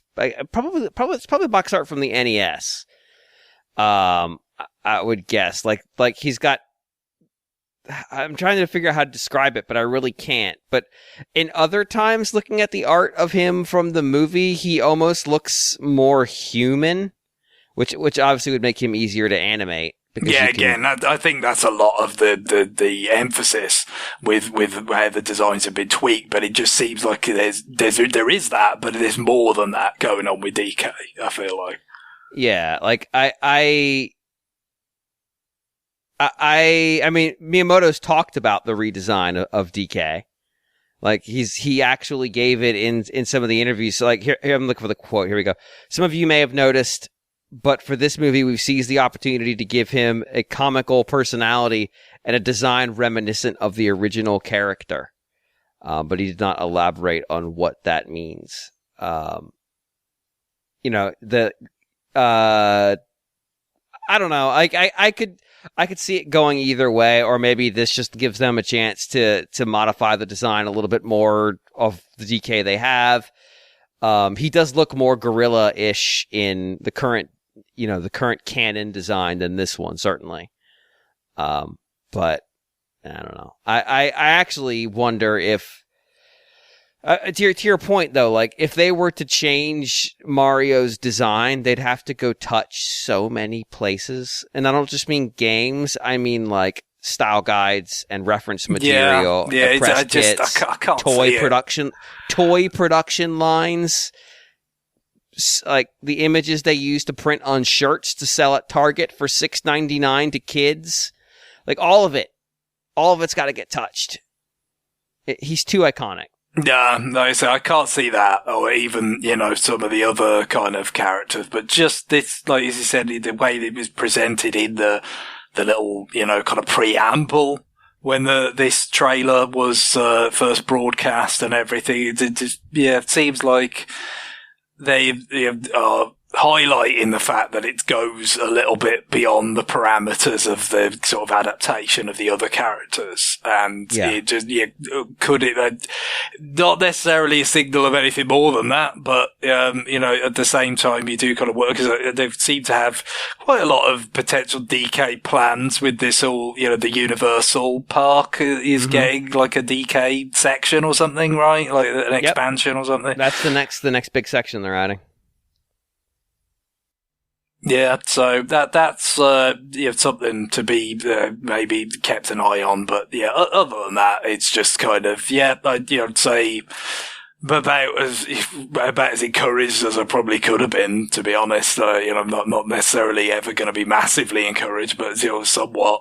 And from here, it's just going to be a case of seeing how it comes out. But you know, at least you feel like maybe some of the guidance and stuff is gonna kind of I don't know, limit the capacity for it to just be like embarrassing in certain ways. You know what I mean? Like I feel like that's probably going to be the principal virtue of the time and effort that they've spent, like going to the real like lengths of collaboration that they have. I think to your point, it didn't raise my ceiling for expectations here, but it might have raised my floor. Because like my floor for this movie was, it's going to be a fucking musical. It's going to be Sing with Mario, and it's going to be fucking miserable. And look, I want to point out that trailers contain the best parts of the movie. It's entirely possible this is still going to be Sing with Mario, and it's going to be fucking miserable. And they would know, the audience watching a Nintendo Direct to get a Mario trailer would fucking hate that. Yeah, downplay that. Yeah, don't. Yeah, exactly. So the fact that we haven't seen Walking on Sunshine yet don't mean it's not there. Mario could be doing YMCA at any minute. They know not to put that in this trailer. As I'm sure I've mentioned before, you know, if you want to use something, you got to use something that is memorably in American Psycho. That's what you want for your Mario movie. Absolutely. But what about using like a down tempo, Walking on Sunshine? Oh yeah, well that's what you do. Well, that's how you do everything. Like you know. You just get the Last of Us TV show with Aha slowed all the way. Oh my God. I can't believe we're still doing after the, you know, the it's like parody. Yeah, it is, isn't it? Because it's just such a formula of just like, you know, take an old pop hit and do the like melancholy or very slow down tempo version of it. Like it is a formula, and people use it. That's what I get. They're sure still using it. I mean, it feels like it just like, to me, like, was it Gears of War with the version of that was using Donnie Darko. What was the name of the song again? Oh yeah, Mad World. Yes. Yeah. You know, I just want my grimdark shooter with Rock Lobster played at 1/3 speed. That's all I want. Give me the B-52s. Just like, how long ago was that? Like 07 or something? Like it was a while ago. We've been living with this paradigm for a long time. Is the point I'm making? Okay. It's just become more and more ridiculous as time passes on, though. And so, like, now every time you see it, like, you completely see through the facade, and like any attempt to like, oh, it's artistic. Now you're just like, no, it's just stupid. No, it's a formula. It's just like, yeah, this has worked seemingly in the past, so we'll do it. I might have picked the wrong song. Maybe Mario movie needs a really slow rendition of Love Shack. That's probably Rock Lobster's a little too esoteric. Let's go with something more on the nose. Yeah, imagine if that had been the way. Imagine if that's the way the B-52s had been deployed in the Flintstones movie instead of the way that they actually were. It would have been quite a different movie. By the way, that movie, if you've never seen it, it sure is. I've not seen it since I was a child, but I was pretty confused by it at the time. It was like, having seen both, a fair bit of the cartoon Flintstones and Twin Peaks, Carl MacLachlan being the villain in a Flintstones movie just kind of broke my head. Even as a child watching that movie, I knew something wasn't right, but that might have been me reacting to the non-verbal tics my parents were displaying as they also watched that movie. It's unclear. I really don't, other than MacLachlan being in it and him seeming so out of place, I don't remember. I've virtually nothing about it. I gotta say, it was not a particularly enjoyable experience. I don't remember it, but I was into movies just like because it was a big blockbuster movie. It was very expensive. Oh, in terms of what James has already said, the marketing, like they must have marketed the fuck out of that thing. Oh, they did. It was pretty, just inescapable in the ways that things were inescapable back then versus now. Right. Like presumably like fucking Happy Meals and whatever else. Oh I was just like super, I think, suggestible, and also I just thought that I had this mindset that every big movie I had to see, or like, well, if it's this splashy, like if it's the video clip for the, that shows scenes from the movie plays this much, like I can't miss this. It's an event. It's an event. Yeah. You don't want to miss out on an event, right? Yeah. And it's, I don't know how my brain worked back then. I was 13. Like, I must have watched Speed and I liked it and think, well, this movie that's coming out, Blown Away, like it's also about cops and, being blown to bits. Sure. So it must be also really great. So I watched that and it's like, I don't know, everything was an event back then. Yeah. It was small. Everything was smaller and you had a lot less choice. So it's like, you may as well get excited about the thing you are going to see because you're going to see fuck all else. But right. Obviously we have luxuries now. So Greg, I can confirm that there was indeed a McDonald's Happy Meal set for the Flintstones movie. I probably had it at some point. I don't really. I mean, I remember the Super Mario Brothers 3 one, as you might imagine. I had that. I don't think I had all of them, but I had the Goomba and the Luigi on a cloud and the Paratrooper and stuff. So, I had a few salt bombs, you have McDonald's fries. You've just, as a child, presumably, you're dangerously close to becoming all salt at that point. Some sort of Marvel. He's basically like the Spider-Man villain, the Sandman, but just the salt equivalent or something. Look. I was such a salt addict as a child. I salted those, and I still am, and I still would if I got my hands on them. I did live to tell the tale at least this long. I have become immune to salt before hypertension gets me or whatever. And, James just actively encouraging people to look back at Sodom and Gomorrah. Yeah, no, do it. I need supplies. Also, but to layer one on there for the McDonald's Flintstones Happy Meal, there was a Toys R Us cross promotion in the movie called Toys-asaurus, which made its way to the Happy Meal toy. So, you could tell that. I mean, I know This is so 90s. It is very 90s, but also phonetically, yeah, obviously Toys R Us, Toysaurus, like, it makes more sense. But if it's really in the spirit of the Flintstones, it should be a rock pun, not a dinosaur pun. Because I think that's, again, been a long time, but I'm pretty sure that's all the Flintstones was. Moral, it was the honeymooners with less implied domestic violence. Not none, less. And a lot of rock puns. And that's it. Also, the writers of the show were sometimes seemingly uncomfortable with where music had gotten to in the 60s and just put it in the show. I don't know. It was weird. They were like feeling themselves out. Now, Guillaume, I don't think we got your opinion. How does the trailer make you feel in your heart? I can't say that I've examined it in detail or anything like that. I'm not as much as when I was a teenager, I thought that every movie was important. I've since lost the feeling that every big family movie was a must see. Like, I must have lost that after watching Shrek. And then by the time that Cars came out, I must have lost the illusion that every Pixar movie was must see.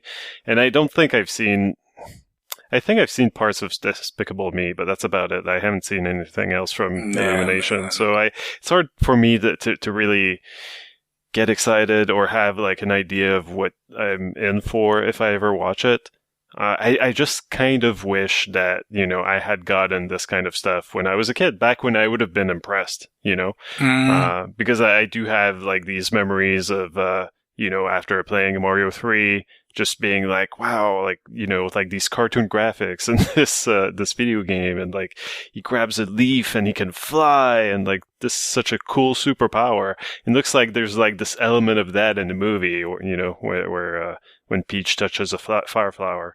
So I feel like this is going to be so much better than the shit we got when we were kids.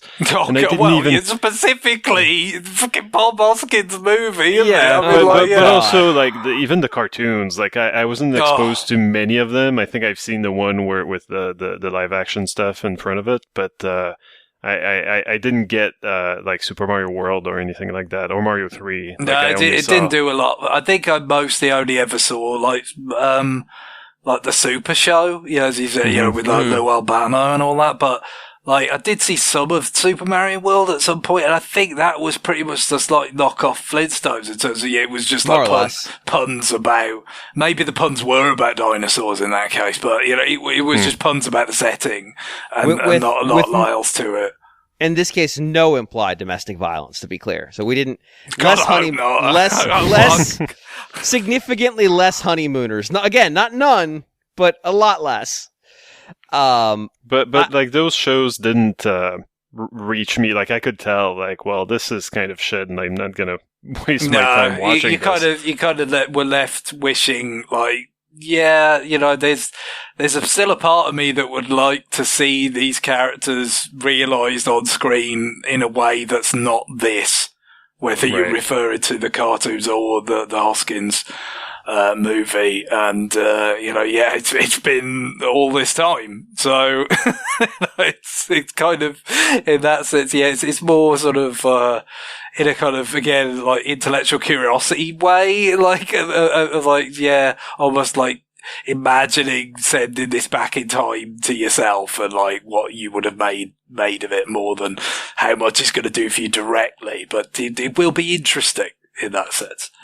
Yeah, like, going back to my lack of discrimination in terms of movie tastes, like, the movie, on the other hand, with Bob Hoskins, like, it was entertaining to me. Like, it was not like watch it like 25 times, like Back to the Future, good movie. It was more like, well, watch it maybe 5 times because I have a friend who does have access to unlimited video rentals.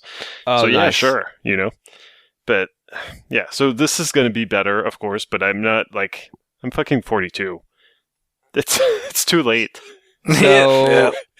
So I get it. Yeah, like, you need more mature fare, like 80 for Brady. I get it. I get it. Oh my god!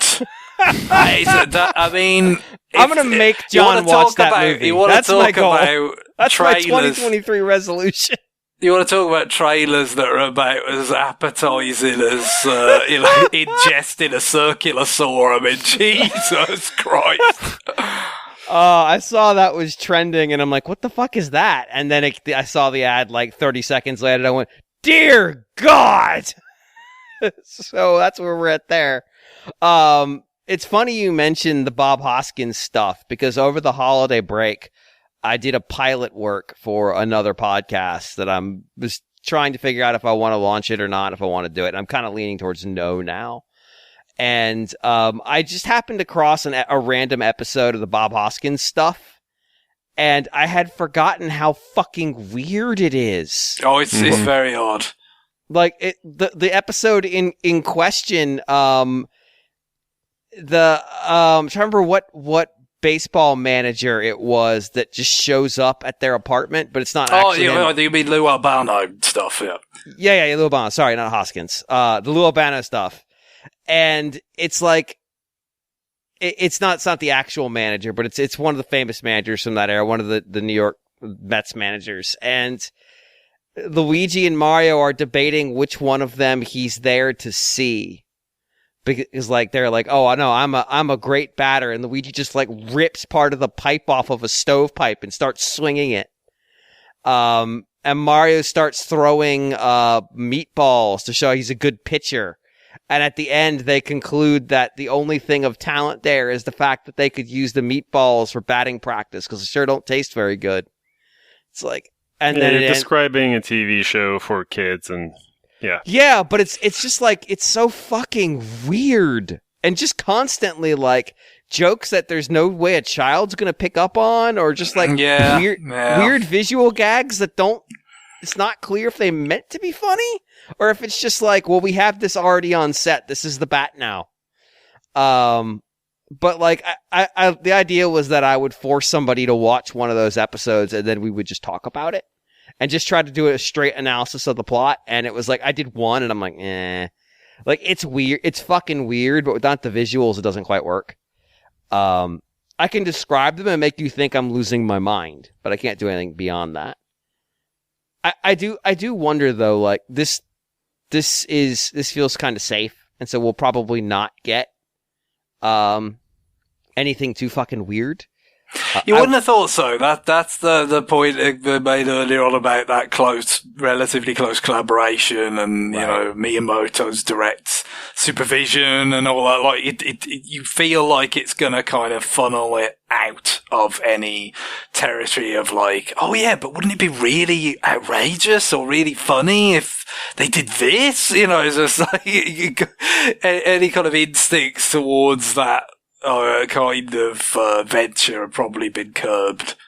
Right. Unlike what Greta Gerwig's Barbie film, which is going to be nothing but that.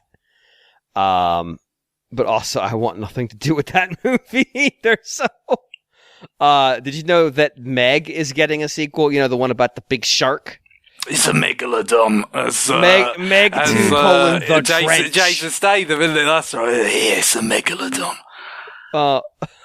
Jason Statham doesn't know what a megalodon is. That's what's so brilliant about him saying it. They knew what they were doing, giving him that license. It's brilliant. Oh, God. I want Jason Statham in playing like, this is the world's foremost nuclear physicist, Jason Statham. Yes, absolutely.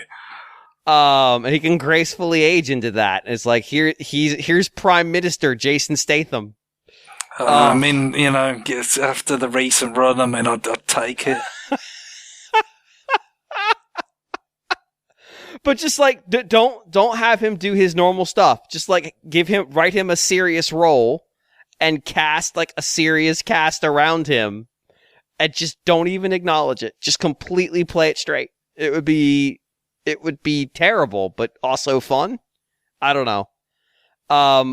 We got one other email. We got kind of a follow-up to this, haven't we, essentially? Greg, would you want to read that one?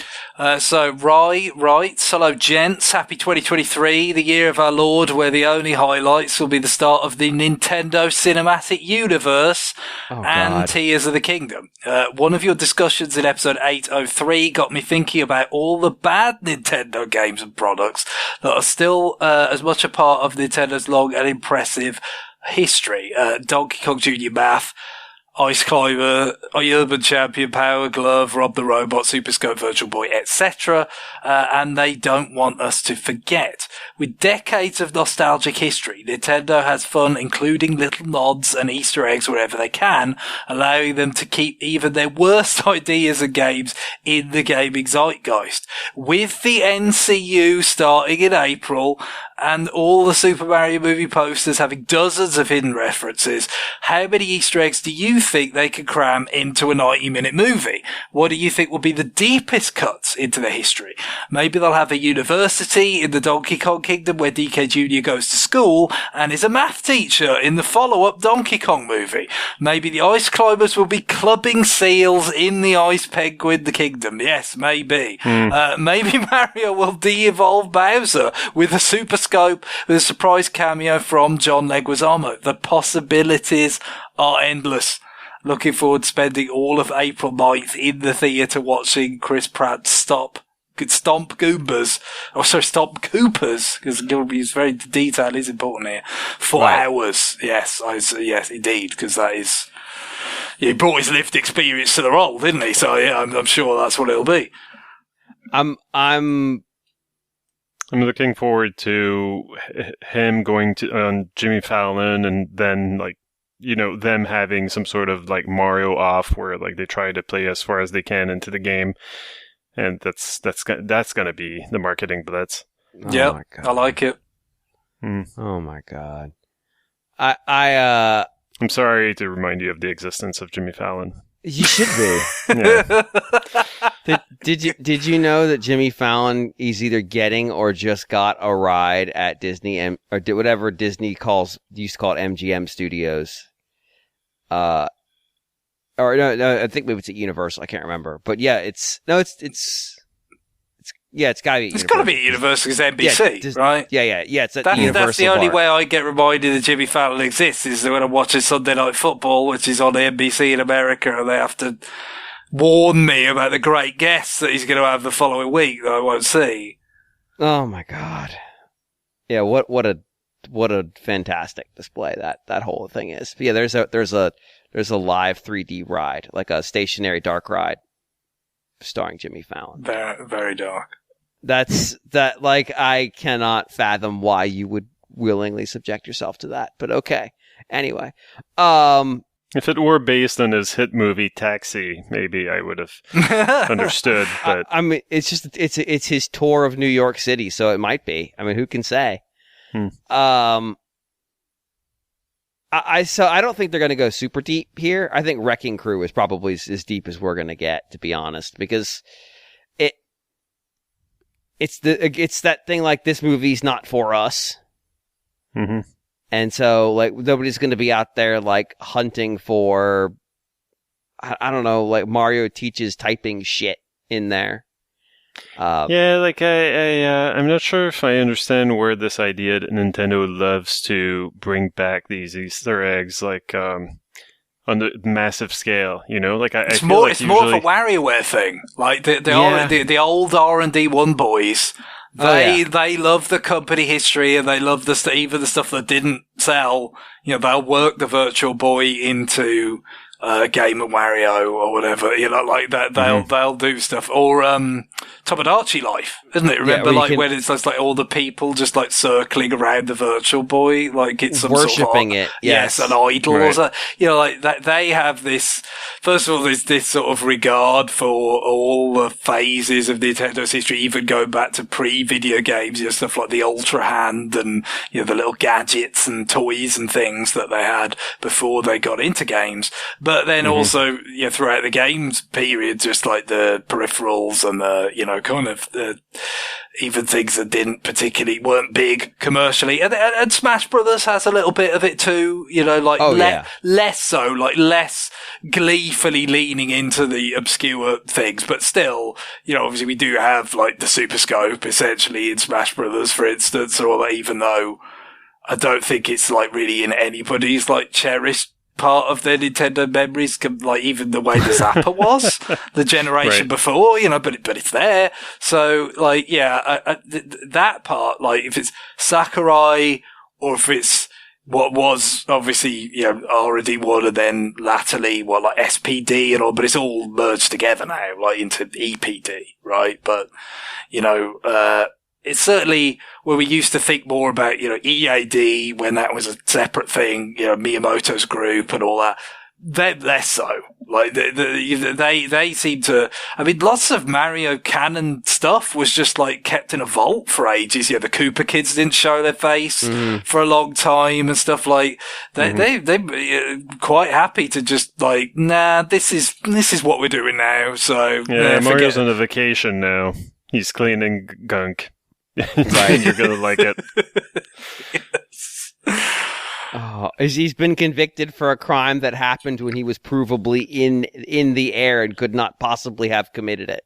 And I guess that is the young Bowser that you saw in Yoshi's Island is now Bowser's one and only son, presumably. Yes, that was strange. He was strange. Kind of like gloss over just how weird that was, really, in retrospect. But the point is, like, if considering Miyamoto is the point man on this, like, that is probably the more pertinent kind of frame of reference. So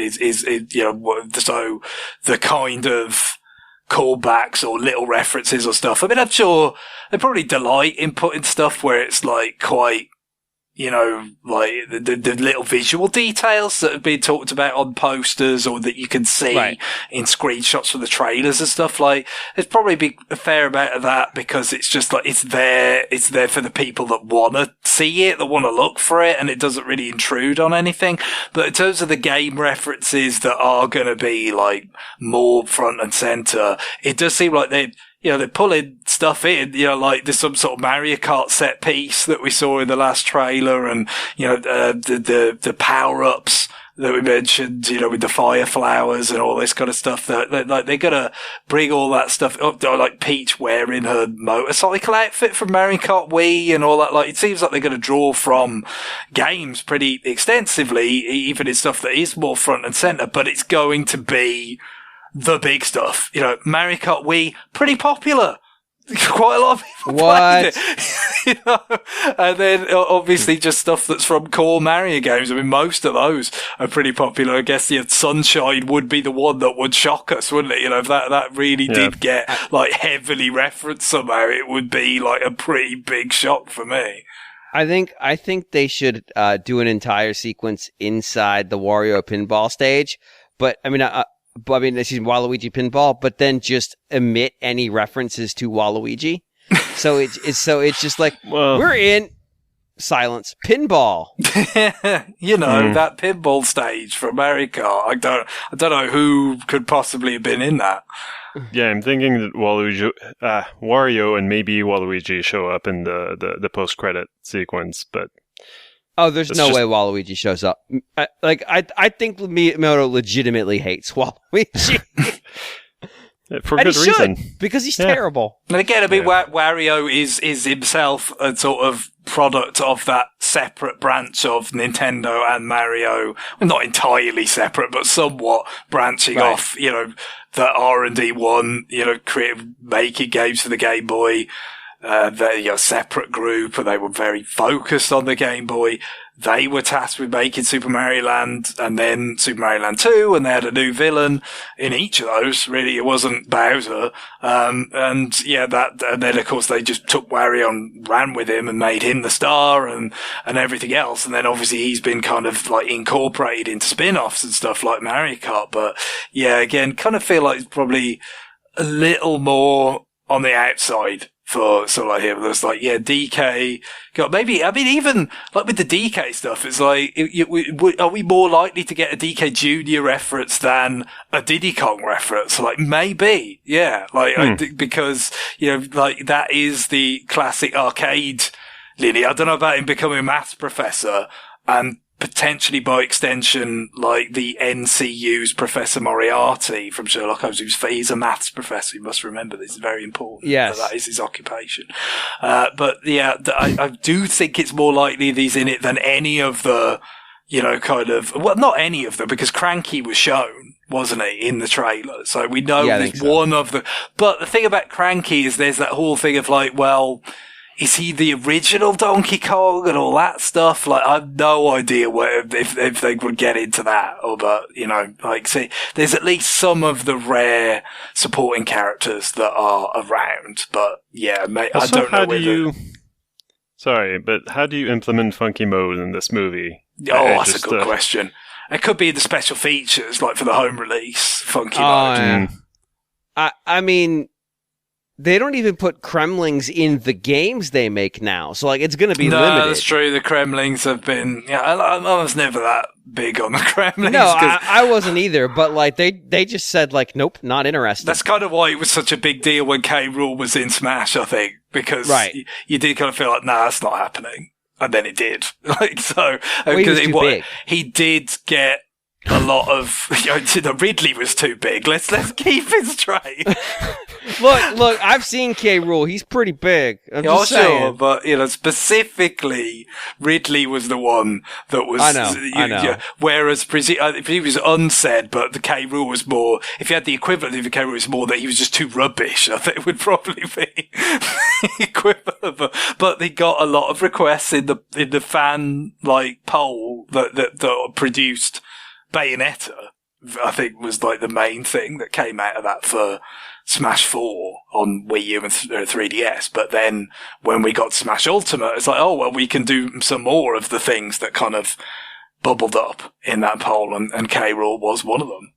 But yeah, I don't know. Yeah, I think, definitely things like Kremlings and all that, it's less likely than, we've already established like Forward Spike, as you mentioned, the Wrecking Crew sort of thing, right? So, or Spike anyway. They haven't actually said Foreman Spike, I should say. But yeah, so I don't know. It feels like it might be, let's concentrate it on, if it's going to be the most obscure stuff, will probably be the stuff that's furthest in the past rather than like deeper cuts of the more recent past. Well, even so, like you brought up like the split in development teams and the Super Mario Land games, and like, are we going to see Tatanga in this? I don't think so. Like, who the fuck probably is Tatanga? Not. No. So, again, like I'm kind of relieved because I won't have to, stop the movie and explain to Karen why that's funny or relevant. Look at the guy in the little spaceship. He was like the main villain in the first Game Boy one. But what is the Mario Pop or something? Mario. The Sky Pop. The Sky Pop was the plane, obviously, and then I think there was another. There was the underwater one as well. But yeah, I mean, he did come back in Mario Land 2 as like the Space Zone boss. But that is the one and only time I think Tatanga ever came back, right? Like, not even as a Smash Brothers trophy. I don't think. Like, he's been blanked, like, completely, I think. So, yeah, kind of shows you, where some of that stuff is at. It's kind of a shame, because it's somewhat big deal. So. Yeah, like, even with, like, bringing back Mario 2 or Mario USA stuff into the Mario platformers proper, like, it's like, it's been, like, pulling teeth, Yoshi, got Yoshi's Island was kind of like, well, it's okay in that because that's kind of almost a spin-off. It is a spin-off, really, and it spun off its own sort of sub-series as well. So it's like, oh, well, yeah, we can have Shy Guys and everything in that. It's a bit of it's a different art style and stuff, and then, they've come back in those games and they're getting the spin-offs and stuff, but yeah, that's true. You don't necessarily see that much of that. Like spin-off stuff, Birdo just came back in the Mario Strikers, but the mainline stuff, not so much. Yeah. Like, I think we've already seen some of the visual stuff you've talked about where they could hide it further in. Like, there was an antiques booth when they showed that marketplace and it had a bunch of 8-bit stuff in it. Like I think we'll see lots of that, like, stop the frame and look for little details. But yeah, from a story standpoint, they're gonna pull a Mario Maker, and for plot reasons, just like Mario Maker, we're gonna see Mario in a construction suit from Wrecking Crew, and that's your Easter egg. Yeah, it's probably just that real kind of mainline stuff, even if some of it might go a long way back. I could see that, but yeah, probably just that, not so much that. But already, to be honest, like if it said like just the fact that they've got Cranky in there, that's a little bit further afield than I would have guessed initially. Same. So I don't want to sort of suggest that it's that out of bounds either. Like, I think there's perhaps more in play here than you would immediately kind of instinctively think of, given where the kind of cooperation from Nintendo side is coming. Well, I guess the one thing you have to say about anything sort of DKC related is it was really popular. Again, like that is, go back to the theme of the email being, well, what about referencing stuff that were commercial bombs? Like, yeah, that's probably the thing that really marks it out for being unlikely. Whereas, certain things about DKC might seem a bit off-brand, but it was damn popular and it helped them essentially kind of put Sega to bed in that round of the console war. So, that you can always sort of lean back on that. I guess I haven't seen, again, the Minion movies, so maybe I shouldn't be surprised, but there's still only one woman in this movie, huh? Like, I guess in the Minions, like, I don't think there's any female Minions. No, Minions, I believe, are asexual. They're just yellow tablets with overalls. Right. But it seems to be weird that Princess Peach would be the only one. I wonder, is there going to be Pauline references or whatever? Yeah, I mean, yeah, I could see that. But like, you could also just save that for the sequel that they definitely want to make. Oh yeah, well, I mean, the NCU or whatever, but I don't know, that might be a little bit premature, but they've probably got ambitions on certainly sequels and building it out over time. So yeah, you don't give away all the good stuff maybe, but yeah, I think you kind of need more than one female character, don't you? You're trying to have broad appeal, even if you don't care about like giving little girls something to look at or to identify with or whatever, like even if you're not interested in that as a business guy, you would think like, well, let's have more than one doll to sell to the little girls, like for just for the marketing, for the tie-in toys and stuff like that. I don't know, it's weird. It would seem somewhat helpful, but like, it could be something that they're going to build out over time because, okay, well, there's only so many kind of characters that we think, because the running time, we talk about night. I don't know how long it's going to be. Obviously, it's got the letter suggested 90 minutes. You can't imagine it's going to be too far away from that. Right. So kids are going to get bored. Point is, you haven't got like all that much time to kind of establish too many characters, for a movie of that length. So I mean, there's only 3 human characters in the movie established at this point. So like, I don't know. It's because, I mean, toads are toads are toads are toads. That seems to be the joke. Sure, but instead of a penguin king, it could have been a penguin queen. Like, I don't know. Sure, but that penguin might only be on screen for the trailer. Yeah, I want the full-on 90s, Chrono Trigger Robo with a pink bow on version of the penguins. Sure. Look at that. That's representation. God. Yeah, so we'll see on that one. Let's read the last email because I think it'll be quick. Guillaume? Sure. Chris from Southampton, UK writes, "Hello, gentlemen of leisure. It is November 2022. It was, anyway. It was. Nintendo is withholding a fan-favorite video game. A game people were looking forward to, where the player has to be strategic and play missions and infiltrate an enemy's fortifications to complete objectives. But enough about Buddy Mission Bond. My question to you is, how can we live in a world where Modern Warfare 2 Remake can be released and make a boatload of money, over $1 billion, but Advance Wars 1+2 Reboot Camp has to be put on ice.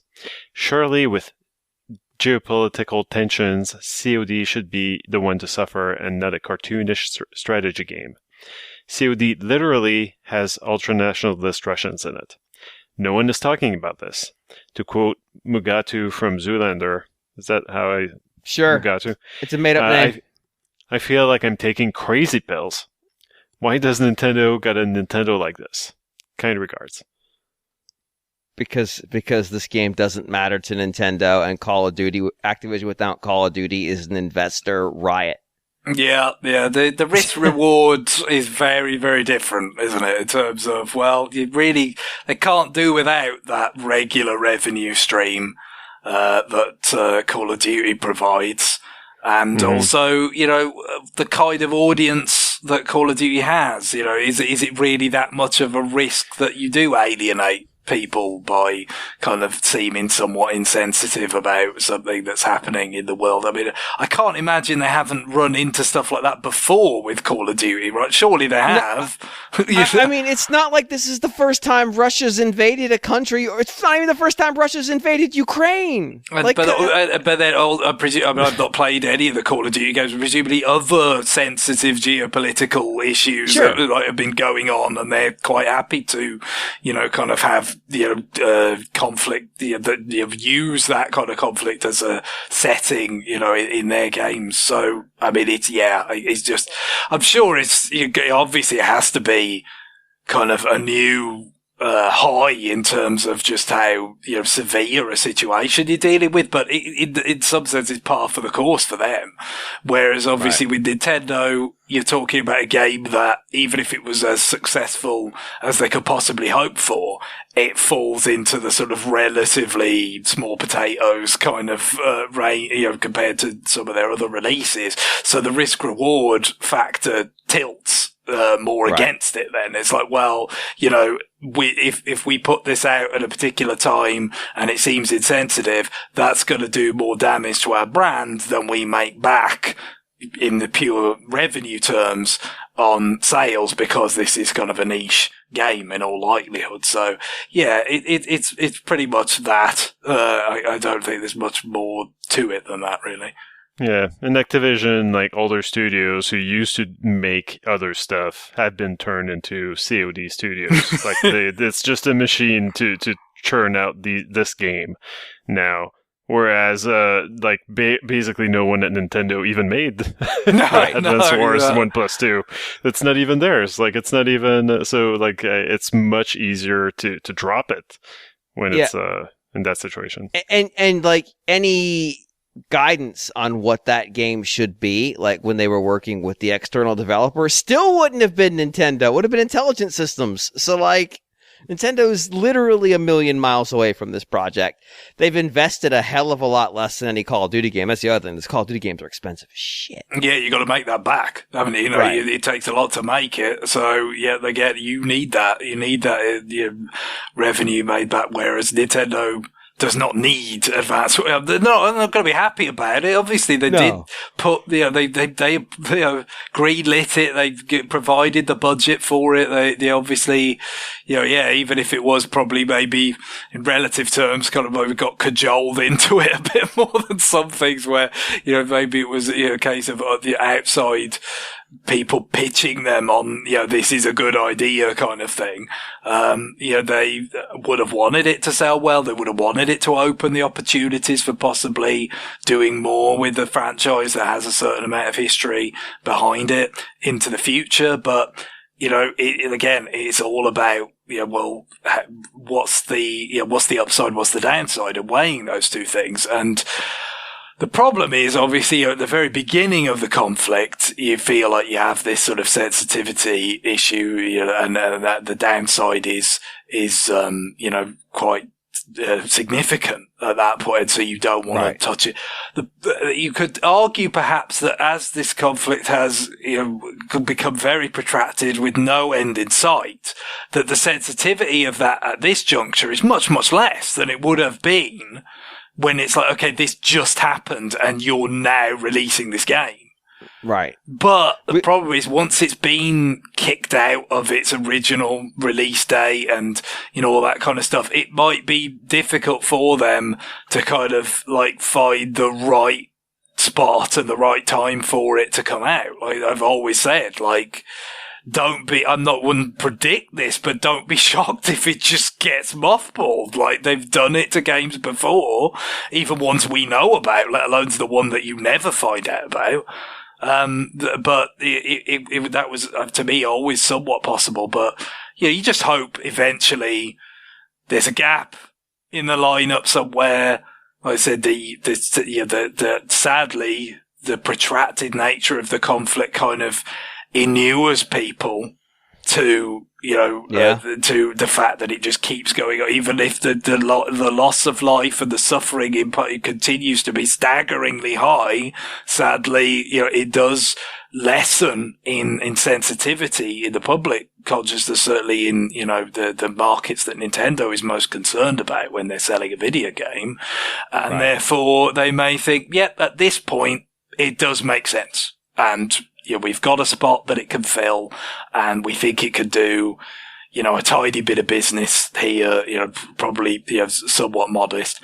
But look, of course, if you're just looking at it as, a question of what's appropriate, what's proper conduct, a game that is essentially evocative of kids playing out their own little sort of war games with little toys and stuff is nothing compared to photorealistic, FPS war games. But sure. It's in terms of what's sensitive or not, but it's never been about what's appropriate. It's about what makes business sense. And, these are, very different companies with very different audiences, and they make decisions accordingly. And the other thing is, it's entirely possible from Nintendo's perspective, this game was always just a schedule filler. Its job was literally... No, like I said, when you take it out of that spot that they had for it, all of a sudden, it's harder than you might think to get another one. Right. And if you've already, affixed the reason you did this to Russia's invasion of Ukraine, at the time they did it, and you hit the nail on the head, we were all in the position where we believed that we were days away from the best case scenario is a Ukrainian government in exile. The worst case scenario is kangaroo court and executions in the street. 'Cause that's what, we know that's what Russia wanted to do at that moment in time. They wanted and it was also quite widely expected that they would be successful in that. Right. Obviously it's terrible in some ways. Obviously the fact that it goes on so much longer, it inevitably imposes many more costs in certain ways, but in another way, it's a lot rosier than what people were expecting at the time. Yeah, right. That belies the fact that Russia has perpetrated mass killings of civilians in this war for political reasons, and breaking up families and literally kidnapping children to send them to Russia. In what is genocide. It's genocide. They have committed acts of genocide in this war, deliberately, actively, as a state policy. And so, by saying, let me say, I put that in the past tense. In the present tense, they are doing that. It is state policy. They have stated it publicly. This is not even a matter of debate. Anyone who says it's a matter of debate is a liar. There's no wiggle room here. If they said hey, we're going to pull this game because of that, which they did, to release it is to say, oh, well, that concern has been obviated. Yeah, that is one of the problems of kind of tying the. There was no running away from it, obviously, right, when they did it. But when it's well, it's okay now because it's gone on for a while. That's not a great look, because the suffering continues.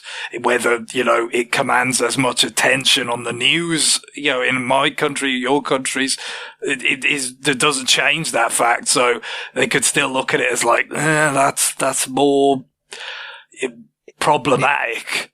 than the revenue that the game will generate really warrants us getting into. And there's just more people paying attention, just more scrutiny for like the days where, like, oh, if Nintendo wanted to release something and have it nuts out, they could just wait for, April and not talk, no marketing, and then send out, I don't know, what's the name? Excitebots. Yeah. Well, I mean, the Devil's Third thing on Christmas was pretty close to that. Oh yeah, right. that was just legitimately like, we fucking hate that this thing even exists. But that is like a level of passive aggressive that's like, yeah, you'd pretty much just be taking a torch to your working relationship with any of the people involved in the development of the game, which I'm sure they were reasonably happy to do with Itagaki, but not so much with Way Forward. I think it's fair to say. Yeah. I mean, the other thing that we haven't talked about is we don't know how Nintendo felt about the state that this game was in. They'd already delayed it once for quality reasons. Yeah, that's the frustrating thing, is it was supposed to be out when it would have been before the invasion.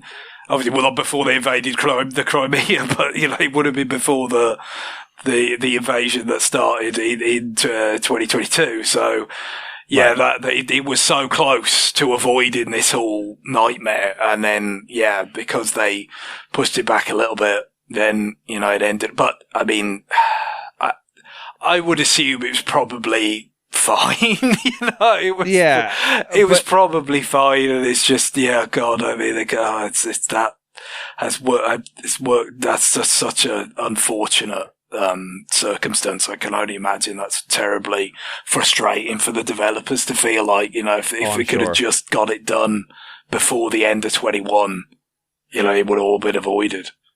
Yeah, but like I said, it's entirely possible Nintendo, well, they might be of the opinion that it's fine, it's releasable, like, they might not be in love with it to such a degree that there's like, we've got to get this thing out.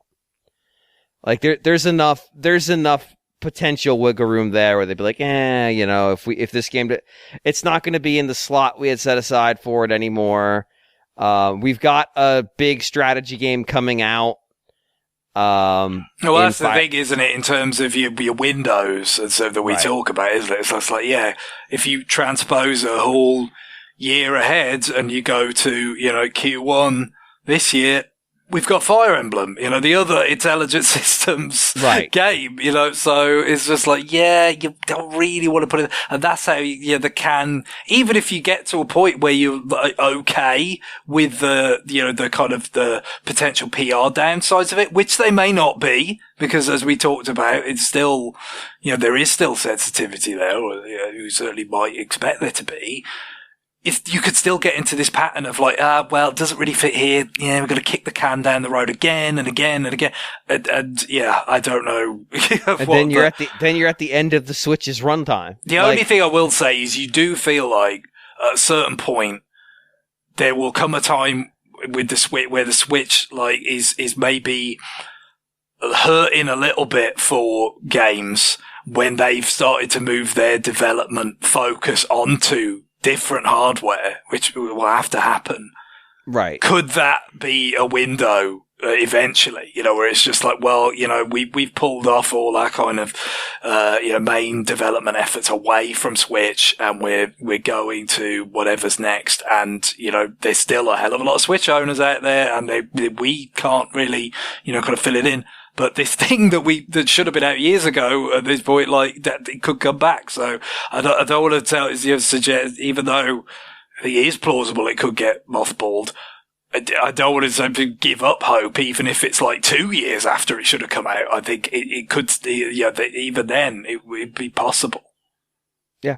I mean, I think the only time where I would say, like, definitively it's not happening is if we get to when they're no longer releasing Switch games. Because, it didn't look particularly impressive on Switch from what we had seen of it. And so if we're talking about new hardware, it would probably need to be stepped up more than a little bit from what we've seen. Yeah, I mean, it's, you're talking about remake and GBA stuff, it's like how, sort of impressive as it ever meant to look, and kind of, I feel like it kind of went the right approach from what I see, in terms of just like to capturing that feeling of like, yeah, these could be like toy vehicles that, people are playing with, imagining this, kind of campaign that's unfolding and stuff. But, yeah, I don't know whether it's something that they want to like put in that early window for a new system. I think probably late on Switch would be more plausible. But again, you can't really rule anything out because this is just so strange. Like, there's not a lot of precedent for something quite like this.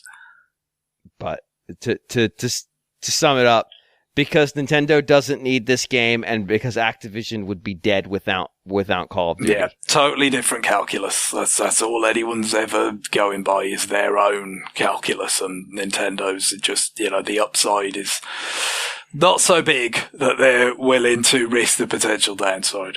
And even if they shelf this game, they just have to release another pack of Mario Kart DLC and they're good to go. Problem solved. Probably many times over. I'm guessing Nintendo has fewer war criminals on its board as well. Maybe that's a factor. I don't know. God damn.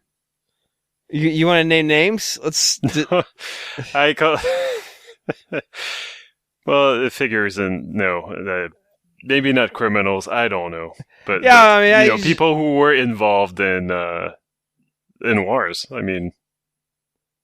Okay. Forget about it. Maybe I'll just drop this. I thought you were intimating a specific person on the Activision side. I was just waiting for it. Well, isn't it a thing though? Like I don't know. Activision war crimes.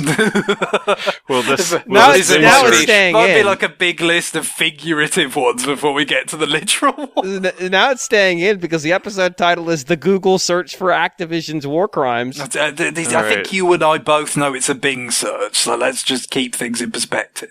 You're right. Oh, I mean, but that's just too ridiculous. Okay, yes, so right. I did find a Reddit post about Activision's Blizzard's ties to the CIA and the War on Terror. So, yeah. I did that. That's all I got. I just... These employees include Activision Blizzard's new Chief Administration Officer, Brian Bulateo, who served in the Trump administration as the Chief Operating Officer of the CIA and blah, blah, blah. Francis Townsend, a former Bush White House aide who defended the administration's torture of prisoners at U.S.-operated prisons in Guantanamo. Like, yeah, that kind of stuff. Okay. Was I out of line, or? I don't know that I'd call bureaucrats and lawyers war criminals. I think the one suggests a specific defense of potential war crimes. Right. That's just being an attorney, man. You take the gig. It's I suppose so. It's like, oh man, I gotta defend that. Oh jeez. All right, here we go. Let's put on my attorney hat. In that sense, I guess I'm less sure that Nintendo has fewer of those. I would imagine if you're a high level corporate attorney, like that you're hitting board member in a major international company, you've done at least one unsavory case at some point in your career. Yeah, probably. You don't get that high for only doing the easy cases. I'm just gonna go after these copyright violations. No, I don't get you to board. I'm gonna shut down this worker unrest in our factory in Belize. That gets you on the board. I miss the good old days where just defeating Universal could get you high up the company, but I guess it was all a very much more innocent time. I mean, at this point, that's we've already given them plenty of promotion for their streaming service, so I don't think we need to give Universal more credit for building Nintendo's executive core. But on the thought about Guillaume earning Microsoft credits for searching for war criminals working in the company that they are trying to acquire right now. You really don't want me to be able to cut this, huh? I can give you another out. I just like the big circle that we've got. It's got to be depositable in an audio safe. Potentially used as blackmail. I don't think we need to actually search for blackmail content. I think every single one of us has written our own warrant at some point with something we've said. There's thousands of hours at this point.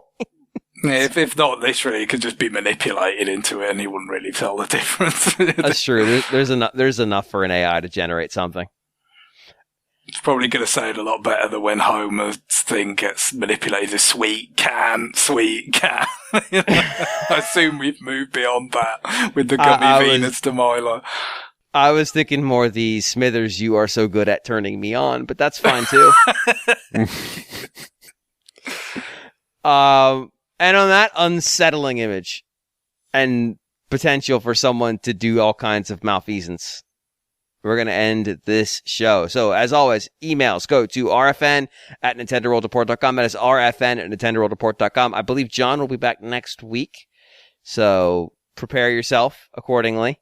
I like to make sure I've got fresh batteries and a bunch of meals ready to eat in the basement for the return of John Lindemann, just so I can hide. So, be ready. It's a storm system. Is that you wait to pass through? It's the Lon Jindeman system. Yes, exactly. When weather systems last 15 years, they still weather systems. They do on Jupiter. Maybe that's the secret. John is the big red spot of the podcast. What can I say?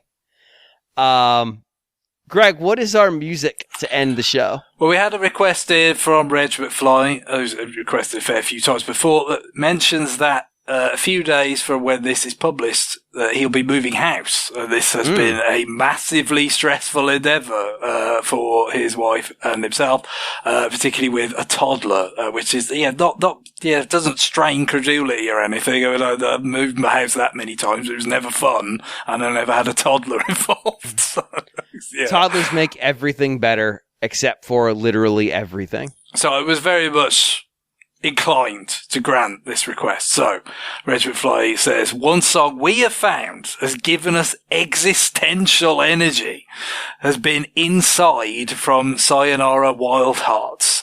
So, as we move, I would love to have everyone else be hit with its chaotic power. It's a rhythm game, naturally enough, on Switch and a bunch of other stuff. I've not played it, but I think it seemed to review quite well. And like this particular song I've seen, the way it plays out in the game is like a sort of motorcycle chase scenario. So, it might be sort of kinetically very different from Moving House, but I guess, psychologically it's a similar sort of sense of desperation and urgency.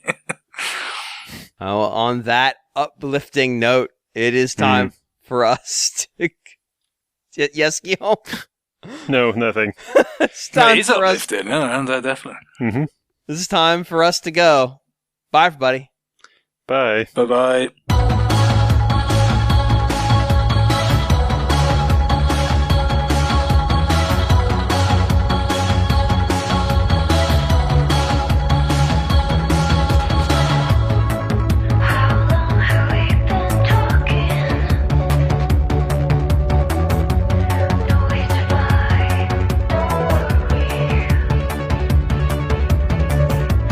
Don't have anything tomorrow.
Call